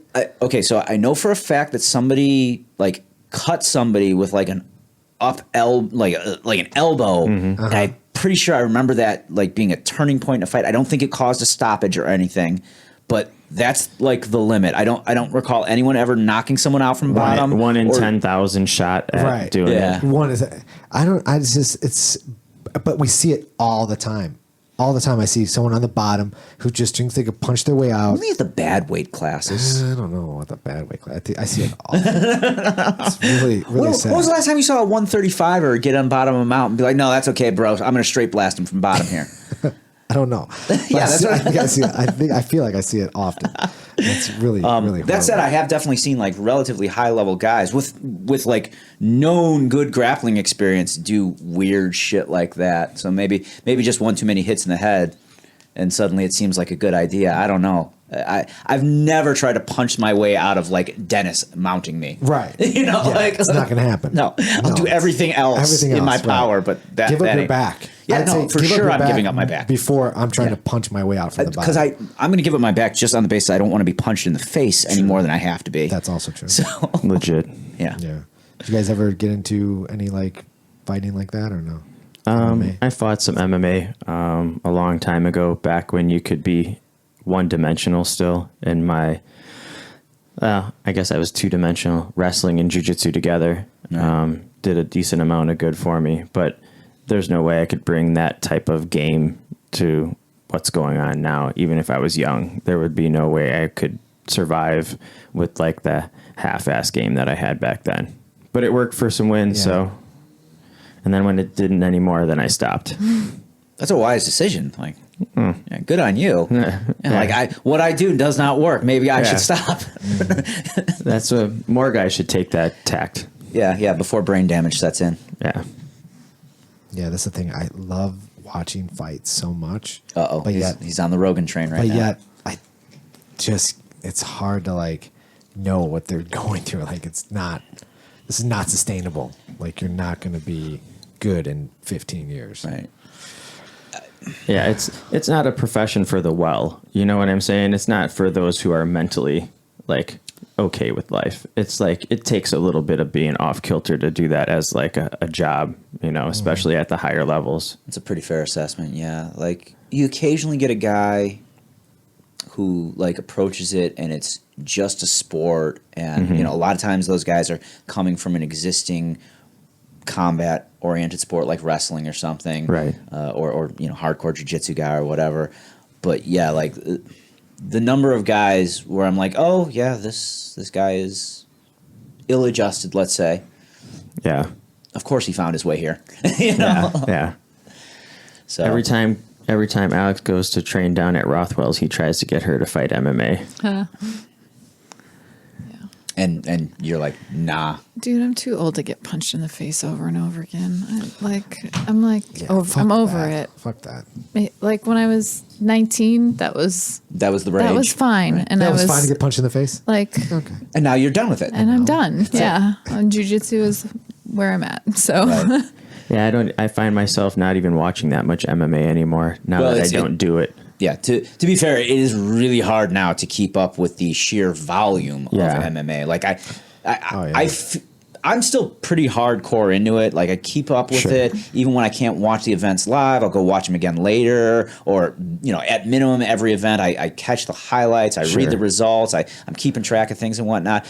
But I feel like a damn casual with just like the amount of MMA is available, and I'm like, man, I haven't seen a live event in a month. I remember when UFC used to only be like a couple of times a year. Right. You know what I'm saying? So like now it's a weekly thing. It's super hard to keep track of everything. Yeah, we were like. They were events. Yeah, and it was a drought. It was an absolute drought. It's like, there's a Pride on. This is amazing. We haven't seen one of these in 9 months. I don't disagree, but back then everyone's like, man, I wish everyone can watch this. I wish there was more, and I wish it's always going to be that way. You're always going to wish it was back in the way it was, and when it was that way, you wish it was bigger and wish more people knew about it. And now everyone knows about it. It's mainstream, and we all like, I wish it was back in the Pride days. I don't wish that it was. Well, I do miss Pride. It's very clear. Because if jiu-jitsu became like the UFC, everyone would be like, man, remember jiu-jitsu, man? It was so good when it was just 2 IBJJF tournaments a year. But now it's so mainstream. Everyone's doing it. What the fuck? No, it's just harder to keep up. It's just harder to keep track of everything that's going on. I feel less good about my status as a fan. Right. As a result of my inability to actually... Maybe a little less Magic the Gathering, and maybe a little more UFC. Certain things are not on the table for discussion. Okay? Why don't you be talking no crazy talk over there? Do you guys play Magic the Gathering? No. We do not. Okay. Thank you. I mean, not everyone that I know is... Because usually friends of Javi, he brings they're into the Magic. I'm not saying that's a bad thing. There's a point of contention with him because he doesn't even understand that people do things for fun. Sure. Yeah. Hey, I'm about. I was watching Magic when you came in today. That was stage magic. This is an entirely different procedure. Okay, but yes, it's true. Penn and Teller fooled us. Yeah. You ever see that show? No. Penn and Teller fool us. It's fun. So basically, the premise is that Penn and Teller, who are these great magicians, have other magicians perform magic, and then Penn and Teller see if they could figure out how they did it. Okay. How is that done? How is it? Are they pretty good at it? Are they pretty good at figuring stuff out? Very good. Yeah. Because some stuff I'm like, what the fuck? Right. And they're but they know the procedures. They know the procedure, and they tell them in code, some type of hidden code that they know what they're doing. Right. Yeah. Like the name of the person who developed the trick Or and stuff like that. Other, small little subtle details. So they don't end up giving the secrets. They don't away. give the secrets. I was going to say they must have gotten murdered. Right. If they're just like, oh, you did it this way. Yeah. Here, let me show you with the camera pointing the right direction. Exactly. Yeah. No, but it's a pretty fun show. To kill the time. It's nice. And it's all on YouTube. What's it like having time that needs killing? Well, I was here working, and then I was like, okay, well, I'm going to eat some acai and watch a little Penn and Teller. I fucked up, man. What? I'm so sorry. What happened? I could have brought you a bowl of fresh acai. Well, why did you not? Because I don't think about you when I'm not here. Okay. You should be honest. Where were you at? Where you had fresh acai? At the gym, we have acai. They got the acai, the superfruit truck out there. What? Yeah. What is this superfruit truck? Yeah, listen. Full of superfruit? If you could bring yourself to come and train with us, and just you would get acai fresh every day, but you choose not to. That's the truck that Thiago tools around in, like to go to Ironman's and sell his acai. Oh, he's doing it. Yeah. Oh yeah. How is it? I mean, it's good. It's good. Yeah. Yeah. We got a freezer full at our gym, actually. Yeah. He drove up one weekday a couple of weeks ago and maybe a month ago and did like a private lesson for us, dropped off the refrigerator, and then went and got tattoos from one of the guys in our gym that does tattoos. And so really? It was like he got up at like 4:30 in the morning and got all that shit done, and by like 10:30, and then drove back down to Illinois. I totally missed that all happened. Like I realize it now, but like I didn't see that like in sequential order at all on like my news feed on Facebook. Yeah, and I didn't realize that the tattoo was even happening up there. Yeah, he goes, tell Bill I want a tattoo. I give him a free private lesson, and you and Alex too, okay? And then tell him, what time did we meet? It's like 8:30, 8 o'clock in the morning or something like that. And I thought to myself, I don't even want to be at my fucking gym at 8 o'clock in the morning right now. Like, I'm tired. And so he came up and gave a private lesson to us and got some tattoos from Bill and dropped off the acai. Yeah.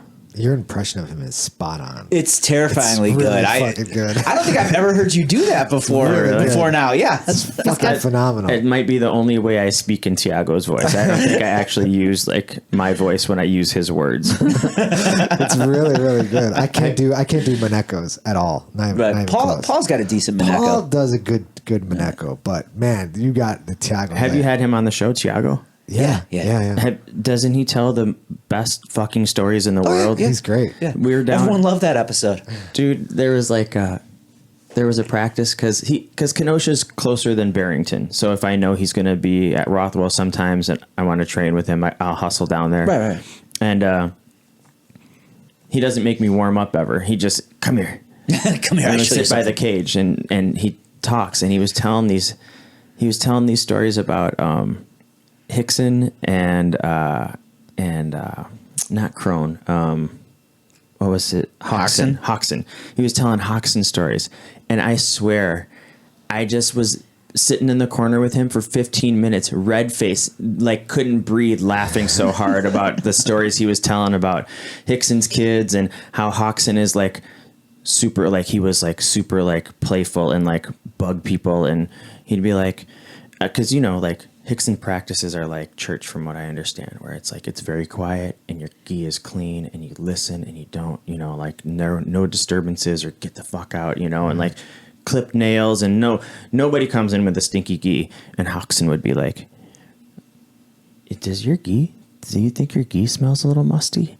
And the guy'd be like, I guess a little bit. Daddy. And like, yeah, like fuck with people. And like, and so Thiago's telling these stories and man, it was hysterical. And every time we get together, he's like, come a little early so we can talk. And I'm like, yeah, definitely. How long does practice last? Till 8 o'clock. But me and Thiago are going to talk till 9. So I won't see you until midnight. No, my wife also, like, Luis is also quite the talker. Yeah. Different subject matter. It's amusing when they tell a story that they were both there, and I get like the different versions of it. Like the facts line up and everything, but it's just like the stuff they emphasize is so different sometimes. But my wife knows, like, she's like, you're running awfully late. Thiago was talking again after class, wasn't he? Like, yeah, we got to BSing, and that's why I need you to throw my dinner together, and I'm not even getting home in time for a shower. Right. Yeah. That's good. It's fun. It's good to have stories, Yeah. It's good to like laugh. Yeah, and you're not looking at your watch going, when can I get out of here? You're like, this story is fucking awesome. Unfortunately, I have to leave right from the gym to go to work a lot of times. Oh, yeah. So I am unfortunately looking at the watch, or I'm in trouble. Yeah. That also happens. But that's what's fun. This podcast, man, we've had so many people on this podcast, and it's like I wish I could record the after the podcast stories because they were so fucking funny and good. Sure. My God. The stories that were the worst part is, I mean, we did it right with Jake at least. Okay. The worst part is where somebody's like, oh man, there's this story I wanted to tell. And we're like, okay, tell us. Oh yeah, that was awesome. I wish you would have remembered that an hour ago. Yeah. But a lot of times it's like, I want to let you know something that I can't say on the air because most of the time it's that. somebody off the record. Yeah, definitely off the record stuff. So we got a lot of cool moments like that. Which some of the Hickson stories are, and we had like Gabriel Wilcox on. He had a Hickson story that, man, I wish. But there's like a Brazilian code too to a lot of that backstory that they all know what's going on, but they won't say it out loud to anyone else if something's being recorded because they don't want to look bad, Yeah. But they'll tell you it because they know it's like, well, he knows it's okay. But I'm not going to say it. And where it's recorded, where people can actually come back to me. But leave no evidence. Yeah, leave no evidence. Right. Yeah, these guys are good without. it's a fairly smart way to live life. Let's be honest smart. here. Yes. Yeah, that's the black belt move. Yeah, that is fun. So how's training going with you? I haven't talked to you in a while. I mean, I'm still grinding every day. Yeah. Any tournaments coming up? Fight to Win. Did you sign up? I did not sign up to Fight to Win. I signed up for Midwest Finishers, which is the same damn day. Oh, is it really? Yeah, like What's that morning? Yeah, morning well, of. not morning. I mean, like, I think the tournament officially starts at noon. Same day weigh-in starts at like 10 if you're doing the same day. Okay. So, yeah, so it is that day. So So yeah, I have not applied for Midwest Finishers or Fight to Win rather. For the record, nobody I know that has applied for it has actually heard back as of this recording. Okay. Like I've talked to a bunch of guys who said they put their name in the hat and nobody's heard back yet. So that's odd to me because I think Seth usually has guys within like 4 weeks. And now we're getting to like 3. Oh yeah. So yeah, it's getting close. So I'm not sure what's going on there. But one of the guys, Donnie, he posted last night, I guess, Tap Cancer Out has a bunch of spots they're looking to fill, and one of them's a 145 sub-only no-gi match. Perfect for you. Yeah, it's Sean Richmond, friend of the show, Sean Richmond, tagged me in it. I saw it this morning when I woke up, so I shouted out to them. I don't know what the status of that is. They might have, it was like 10 hours later when I finally saw it, so they might have actually filled that spot already. But if not, that's on the 19th. So Tap Cancer Out, awesome charity. It's going to be at the Oak Lawn Pavilion. I don't know whether I'm involved in it or not yet at this point, but give them a free shout out because that's for a hell of a good cause there. Right. And then we have our seminar. I was about to say you better take that smooth transition. October 13th, there's a seminar actually here at the studio at Tutai is actually hosting it for us. We got Carlson Gracie Jr., Andre Maneko, Mark Vives, and Adam Resnovic. All teaching a preventcancer.org seminar for free. They're teaching, and all proceeds are going to that charity. I guess minimum donation is $20. $20, but I mean, you're getting come on, four fucking awesome black belts. $20. Yeah. Who's missing that? You know what I mean? And it's in a giant space. Did you check out the mat space in there? Yeah, it's pretty dope. It's pretty fucking dope. I know. I'm excited about that. Yeah, I'm excited about it. So I'm trying to get the word out as much as possible. That's gonna be fun. Lots of fun. I was gonna ask you something, but now it fucking totally blows my mind. You're gonna ask her how she. What if you do Fight to Win? I have not. You have not. Yeah. Are you thinking about it ever?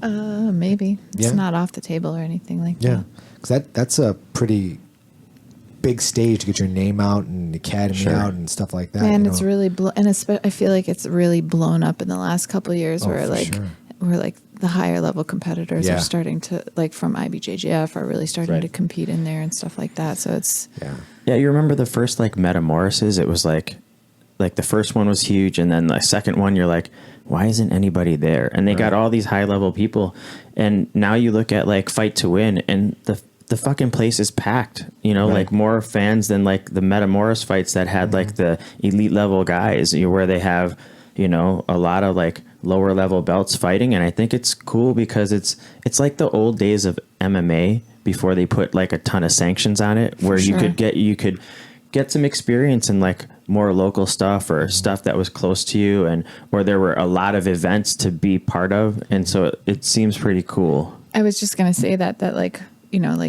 10, 15 years ago, you're looking at they're pulling people out of the crowd for MMA fights, but it was amazing for Fox Valley Grappling Club. We were the whole blue corner for a lot of those, but it was so cool for these amateur guys that they want to get their first fight under their belt. And it's a much lower pressure situation. And now it's you're main stage at the casino for your first fight. You better have been training for a really long time, where there's you get hardly any competition experience leading up to that now. For sure.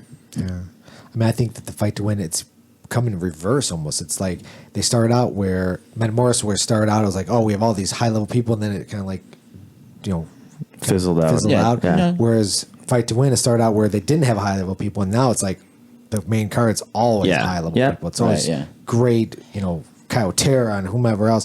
They just get these really big names, and it's freaking. You're sharing a stage with later on the card is Kyotera. It's what? Me? And I'm on the same card as Kyotera. Think about that. It's just incredible. That's one of the coolest things about jiu-jitsu is you think you're gonna walk up to some Chicago Bear and be like, hey man, I played football in high school. They'd be like, who fucking cares? Who are you? You know what I'm saying? But if you see Kyotera at a restaurant or something like that, and you're like, hey, Kyo, man, I train jiu-jitsu. I'm a purple belt in Chicago. He'll be like, oh, good, man. And you're like, can I get a picture with you? For sure. You get to meet the guys who are the the top of the tops. And you could roll with them. They'll roll with you 100%. Not in a restaurant, of course. But maybe. if there's an outage and they can't pay their bill, maybe you got to kill some time. But yeah, exactly. I mean, it's just, you can, this is possible. And that's what I really like. Because our professional athletes like Gordon Ryan, Buchach, those guys will roll with, average blue belt, purple belt, whoever's in the gym. Yeah, you're not getting a pickup game with Michael Jordan. Yeah. You're not ever going to get the pickup. Come on, Pippen, you want to go one-on-one? Yeah. Maybe there is a guy out there who is like that, but it's not the norm, certainly, right? Certainly not. Yeah. I don't know if, when jiu-jitsu becomes like, Yeah, I mean, this is still the grassroots level. Like, I know it seems, I know it seems huge to all of us that are involved in it, but it's really not. Yeah, no, not compared to like NFL. No, certainly not. Certainly not. But it's hard to imagine a day where a guy who is a competitor and training, and you happen to be training at their facility, you wouldn't at least get a shot at possibly training with them, Right. Yeah. And maybe if you're a low enough belt, they're just going to bypass you. But like a lot of times, if you're a high level belt, you have a chance, and you're the same weight, you have a chance of like training with them. Yeah. I mean, one of my, when I was a blue belt I don't even know if I was a blue belt yet. Maybe I was still a white belt at 10th Planet. I don't know. And what's his name came in from, I can't remember, from, he's with Kyotera now. He used to be Denny? with him. Denny Prokopos? No. He's in, I think is he in Wisconsin or Michigan? What is his, Josh used to train with him a long time ago. I'm trying. He used to be 10th Planet. Sorry, no. So he's from Missouri. Missouri, that's it. Sorry. Yeah, you're thinking of Brian. Yes, Brian. Yeah. What's his last name? I'm having a moment myself now after all your awkward pauses. So Brian came. I first met him there. He's high level black belt. Yeah. He's with Kyotera now, right? That's correct. Yes. And he called me out to roll. Sorry. Stubner. Yeah, thank you. He called me out to roll, and I was, just about to get my blue belt wherever I was, and no gi, and we were rolling, and we had a really, really good roll. I'm like, fuck, that was fucking awesome. I didn't do shit to him, but But it was great to get my ass beaten by. It was a very fun roll. And then he's like, let's go again. I'm like, really? He's fucking yeah. He goes, I want to roll with you again. I'm like, all right, cool. And he was probably super excited because everyone else there was probably like 50 pounds heavier than him. But it was like I felt really good. Like, I didn't do anything stupid. I didn't fucking hurt him. I didn't do gave him a good scrap. Gave him a good scrap. It wasn't just a fucking I just made me feel really, really good about my training and everything like that. And it's just nice to have those little moments with someone who's so high level and you don't get that too often. It's fun. It's those little things that I really like about jiu-jitsu and that community that it creates. Yeah. So it's not just the acai for you. That's It's not just the acai, but the acai is fun. But man, we don't have an acai truck at our gym. Well, hey, talk to Mineko about it. Gyms. Oh man. Yeah, I'm just gonna be like, Andre, listen. I've got all these students hitting me up. They want the acai. You either need to get a machine, right? You need to get the setup, or I'm taking your students. So is there actually Is there actually like he drops it off like in a set, or does he actually have like a? It's a freezer full of acai. Freezer full of acai. Yeah. And then you have granola at the gym. Yeah, we got granola. Well, butter.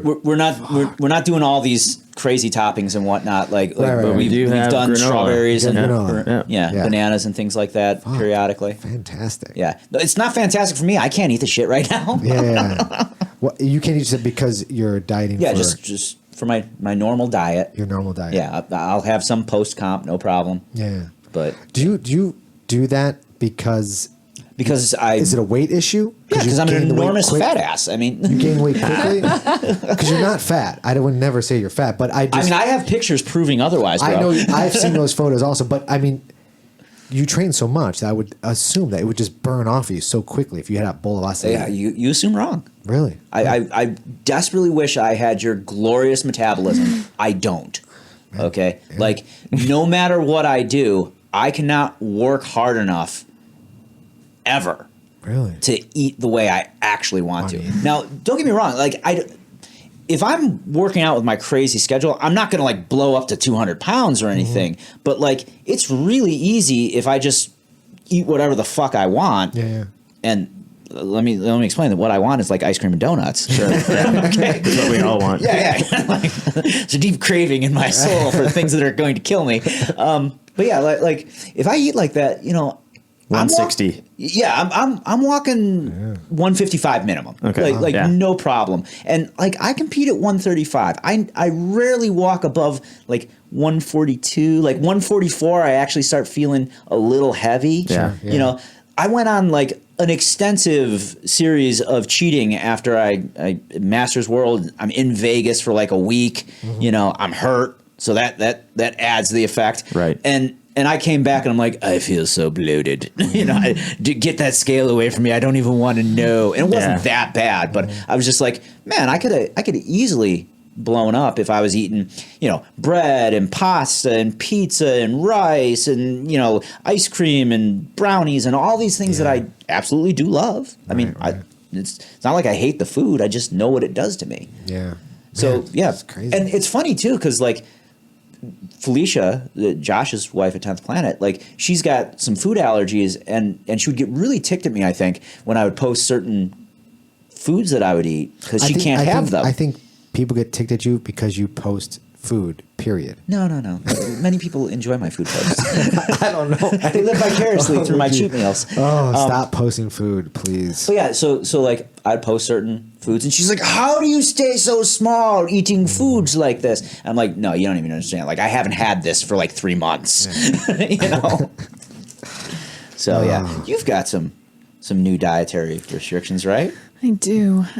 We ended up... No more pie. I love pie. So like if you look at my Instagram feed, it looks like I don't do jujitsu, and jujitsu is my whole life. But it's like my Instagram feed is basically like my dog and my garden. Zito has unfollowed you already. And pie. Pie. Yeah, because so I delved into this. Like I decided I'm going to learn to bake. And so I decided that I don't want to bake anything else. I just want to make pie. And so I support this. Like there is this like whole like Instagram community of like pie people. Pie cult. Wow. Yeah. And because like the coolest, like you can do like cool fillings and stuff like that. But the cool thing is like using the pie crust to like create really beautiful like pie crust toppings and stuff like that. And so I became kind of obsessed, and now I can't eat any pie. Why can't you eat any more pie? So I did this like food sensitivity test to like help me out with some like immune system issues that I was doing. And it turns out that like basically what they try to do is they try to like reset your immune system by taking out these foods that you're sensitive to for like a certain number of like white blood cell resets, right? So like at the 3-month mark, supposedly all your white blood cells are like new white blood cells. Recycled. Yeah. Okay. And so so then hopefully you can start to add in those foods and they're not, your immune system is not targeting them as like poison basically. Do they measure that like you go 3 months without it and then they take, you add the food back and then they see what happens? Yeah. Okay. So you have to kind of do like that slowly. I haven't gotten all the deets on that yet, but basically, I'm doing like, no sugar, no honey, no maple syrup, no artificial sweeteners, no dairy, no wheat, no potatoes, no rice, for like 3 to 6 months. What? Yeah. I had a very similar result on my test, but I'm me, and I was like, "Fuck you guys! I'm just gonna eat what I want anyway." It was actually quite a backfire because then I was kind of like, "I'm gonna show you what I can eat." And it fucked myself up pretty good for a little bit. What was happening that you went down this? Like, what was happening? Just getting sick really frequently and stuff like that. I was having GI distress and gout and stuff like that. So like having like infections on a too regular of a basis and stuff like that. And doctors, like, they don't look at you from a dietary stance most of the time. They never do have like a holistic.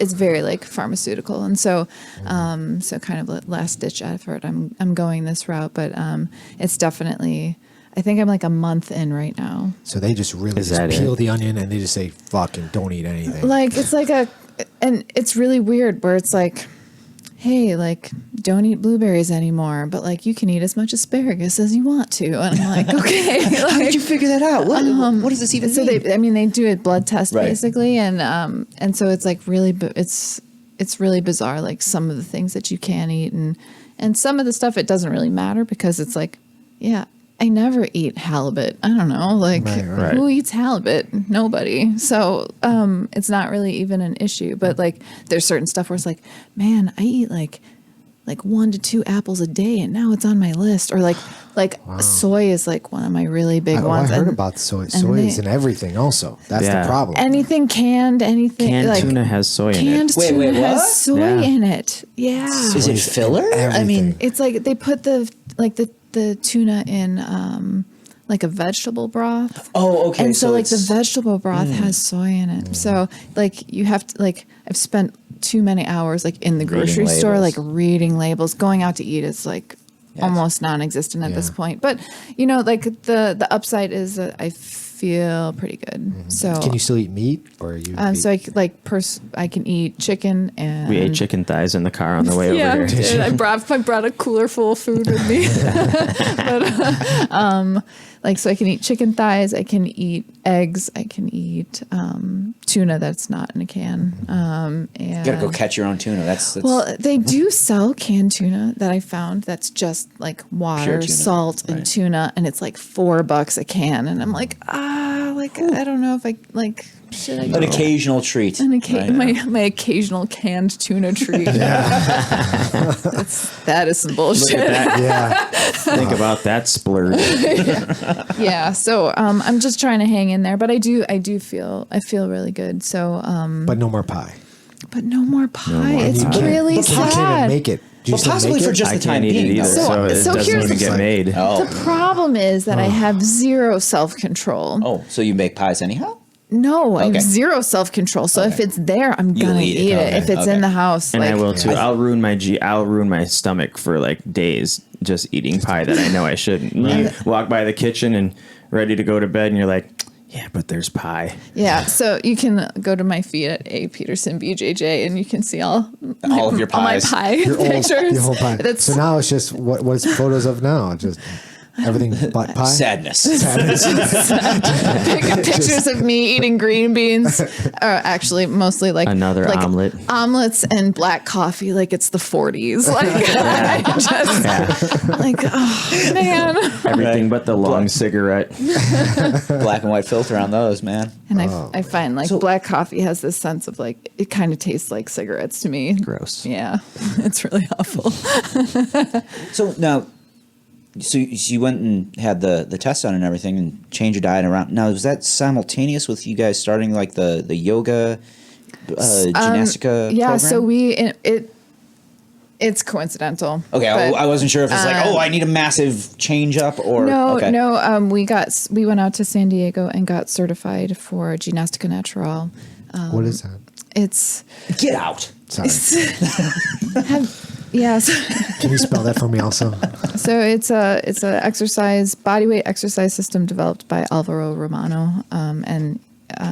If you've watched Choke with Hicks and Gracie, the breathing exercises that he does, some of the movement exercises that he does, is Gymnastica Natural. So it's very been connected to the jiu-jitsu community, the surf community, for a really long time. Oh, wow, that's really neat. So it's really not meant to like give you a workout that like trashes your body. Like you're not supposed. It's not like you're going in like lifting heavy or anything like that.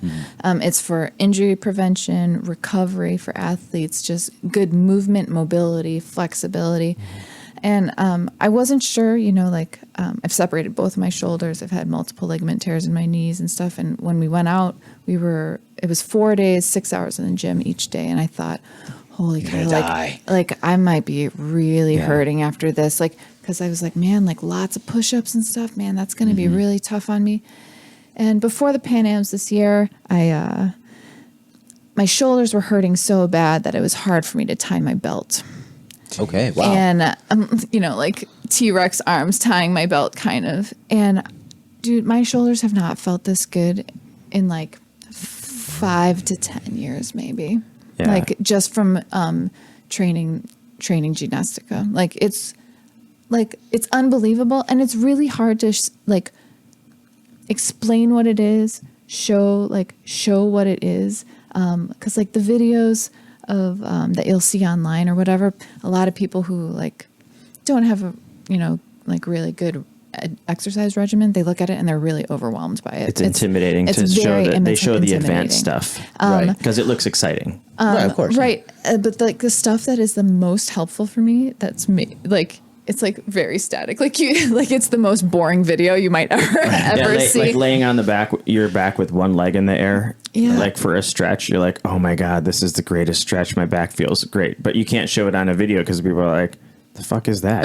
Like, is this a still photo? Yeah. It is, yeah. And so, so this has like basics. Like, so what you're saying is compared to like, oh, I've seen that arm bar, and then someone doing the berimbolo. It's like, oh my God, let me show me the berimbolo. I don't care about the fucking arm bar. That's I can compare it like the leg being up, and then as opposed to like this fancy stuff. Yeah, or online. even like it's like, okay, here's shrimping, and here's like high level IBJJF jiu-jitsu competition. Okay. Where like what the heck are you doing on the floor? Right. Well, it's like really important though. Yes, Like it's really important to do this that makes first. Yeah. So yeah, it's been really incredible just for me personally. So I'm really like we're incorporating the program now into the gym, and so I'm really excited to see if it helps out like the general student body. Like, are you posting any of these videos online, by the way, or no? Of her stretching her hamstring.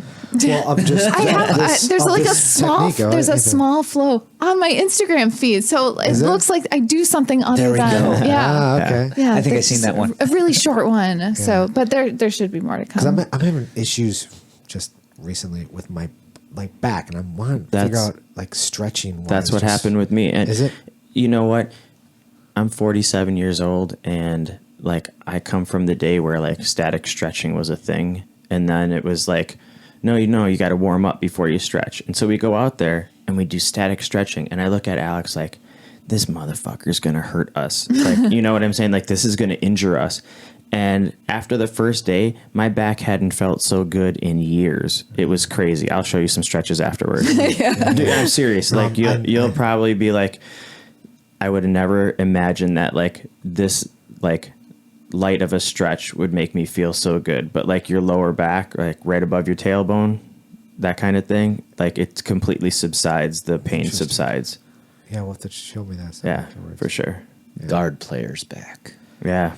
That's what it is, I play guard, yeah. And I try not to get stacked, but when I go against 6-footers, it's fucking hard. They're gonna try to. Or if you're inverting a lot. Yeah, I was like, gonna say, I think a lot of the postures we get into like put a lot more strain on it than we give it credit. Like the repetitive strain type injury as opposed to like that sudden moment that one time I got stacked. Yeah. Well, I like to throw, I'll throw triangles, and I don't know why. It just, if I see it, I'm gonna throw it, and I know the guy's giant, but I'll still throw it in there because I just go there. Because you gotta let him know that he can't fuck with you. I mean, come on, married triangle. Like 6 feet tall, 205 pounds. It's like, that was ridiculous. Why did I do that? That was really stupid. So, but yeah. It's like getting yanked out of a boat by a fish that's too big. Let me just see if I can catch this motherfucker. Nope. Not going to happen. I mean, I almost never finish triangles on normal sized people. But only children. Yeah, mostly children. Yes. Yeah. How did you know? But like I go for them because I transition off of them. Yeah. So like I have like, I think everyone at the gym basically knows at this point that if I throw up a triangle, I'm either actually going for an arm bar, rarely, or more than likely I'm going to turn it into an omoplata. Yeah. Because that's how I get your weight off of me as you go to stack into me as I deflect it with the omoplata. Sure. Yeah. So, yeah. But I need to get my game there. Well, sure. But I was just saying, like kicking triangle. If I don't throw the triangle up, I can't do that. So like I throw up a lot of not shitty triangles, but just like I don't think I'm going to finish this one. I was right.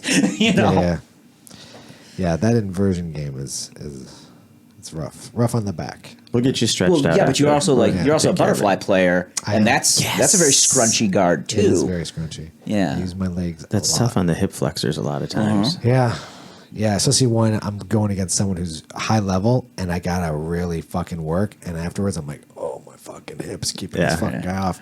I don't realize how much I use them until someone like Mineko is like putting all of his hips down. I'm trying to fucking elevate him, trying to flip him around. Yeah, when you play so butterfly half, you put so much into it. I'm just like, I don't even want to pass this badly. Yeah.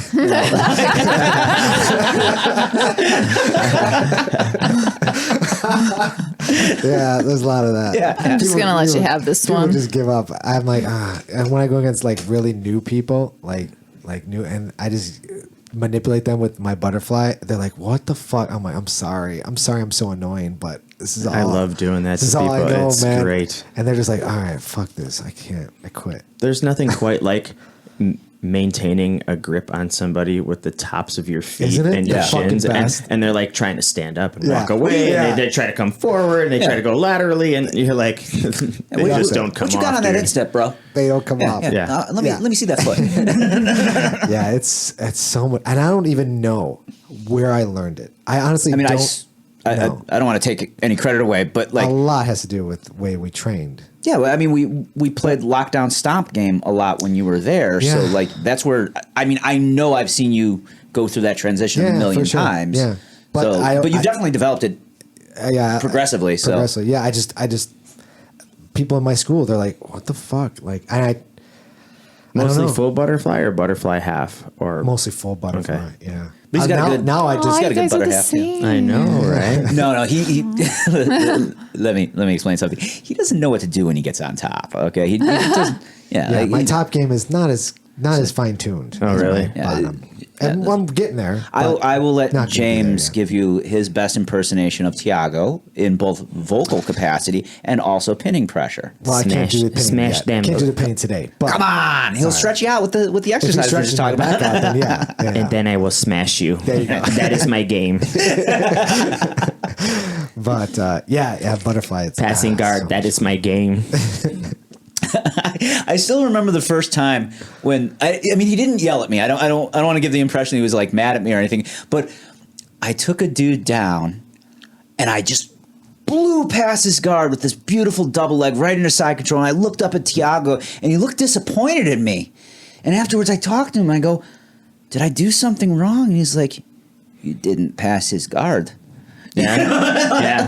Like, I'm wait like- for a second and then Yeah, pass. he's like, let him recover enough guard that you get the points for passing Yeah. his guard. I'm like, oh, but he's like, you got to be able to do that. Like, that's the game that we're playing. ADCC I'm like, okay, rules. you're You'd have right. scored points for passing too. Right. So, but yeah, like that was a real moment for me where I'm like, okay, this is not what I'm used to. I was patting myself on the back for getting a good takedown and landing in side control and not having to deal with legs, and now I'm getting a little slap on the wrist for giving up a potential 3 points. Right. Yeah, don't give up those points, man. Yeah. Gotta get them every time. Are we doing any technique after this?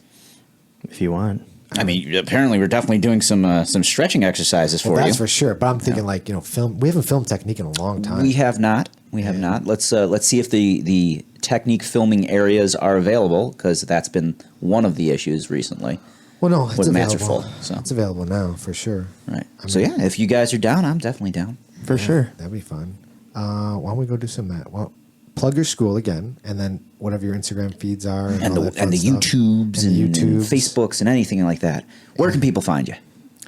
You can find us at www.foxvalleygrapplingclub.com.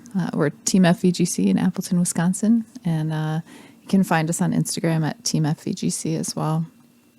And you're A.Peterson. BJJ. Even though it doesn't look like it. And what am I? You can change that to. I don't know. I think I'm just James A. Peterson. Is it? I think so. Okay. Said with He doesn't confidence. even know. We'll confirm. We're not super shortly. super active social media people. Yeah, because it's fucking irritating. Because Oh God, he is I'm with you. you. He's People- the more advanced version of you. Exactly. I don't yes. go on Facebook anymore because it puts my blood pressure too I high. can't do it. I don't do Actually, it. everybody that knows me knows that I've. She's got the best. So I have a Facebook account because I run the business Facebook course, page, right, you and, gotta have and so it's like it's important for announcements and connecting with people and all this kind of stuff. And I'm friends with. I mean, not a lot of people. Not a lot of people care about me, so that's fine. But I've unfollowed everybody, and so I open up Facebook, and my news feed says, "Hey, add some friends to see stuff in your news feed." There's nothing. It's blank. It's Beautiful. And I'm like, that's Isn't it so- perfect. isn't it That's so nice? perfect. Because it was just a toxic time suck, I It is. think, and Total waste of time. Total waste. So I feel Yeah, like it's still a lot of hours from me. I for feel sure. like such the millennial in this group. Like You like, are. Yeah, You pretty much How are. did this happen? I think you're the youngest one here. How No, old I is think Alex? Alex. I'm 34. Yeah. Okay. So By a you're good not- margin. You're the there. youngest male here. But okay, that's fair. You know what's funny? I went on Facebook the other day just to check out like a little bit of what's going on, and I was like, man, it's just a bunch of people my age and older on here. This is like the old fucking people's thing now. Oh, It's yeah, like yeah. Facebook. Like that's like old fucking news. Yeah. You know what I'm saying? Like Instagram is starting to be like one of those things where it's like, my daughter's on TikTok all the time. You Yeah. know, and her friends and her make videos and stuff like that. Snapchat. And Snapchat. Yeah. Gross. Yeah, most of my younger students are all about Snapchat and TikTok. I don't even know what TikTok is. Don't even care. I'm That's okay okay. with that. That's okay. Totally okay with that. You should probably know. Like, don't you teach kids classes too? No, I do not. Only adults. Okay, Only adults. Sorry. Aw, look Good at for you. Yeah, right. Oh, is that a strict rule? You're like Mineko? No. No, I'm not like, no, I teach the. But you're the adult right fundamental. size. I would be the right size, and I do. I love kids, but no, I do not teach. And there's two kids I would teach because they're fucking phenomenal, but You're aspiring that they be your proteges, right because they're that good. I was just like, when I get like this kid is like, I want to 9 take years credit old. for this kid. Yeah, basically that's what basically I'm just like, fuck. When I roll with this kid, like Neko's like, Zito, roll with Chris. He's like, okay, and I actually like. You put Gotta more work on. fucking do. Yeah. Yeah, I'm like, I have to do jujitsu here. I can't just like, fuck around. No, this kid's gonna fuck me up if I don't move the right way. And Luis's he's got son is all like the that. right fucking movements. And he's getting bigger and bigger every day. Yeah. Yeah, and as soon as he gets dude strength, it's yeah. gonna be Everybody's be gonna over. get tooled up pretty fucking good. Like, I don't want the whole internet to know, but that's why I beat on him hard now, so that Yeah. it's that beaten dog syndrome. Yeah, yeah. You gotta put those seeds, plant those seeds now. All right, let's go do some jujitsu. Right All right, on. we'll see you guys. Bye. Hey, everybody. Thanks for tuning in. For more information about Grappler Union Podcast, you could visit us at our website at grapplerunion.com. You can follow us on Instagram at Grappler Union. Please like us on Facebook. Be sure to subscribe on iTunes. And all of our episodes are available on our YouTube channel. Say what? Be sure to subscribe. Yeah, subscribe to all that shit. You got to do another take, right? Oh.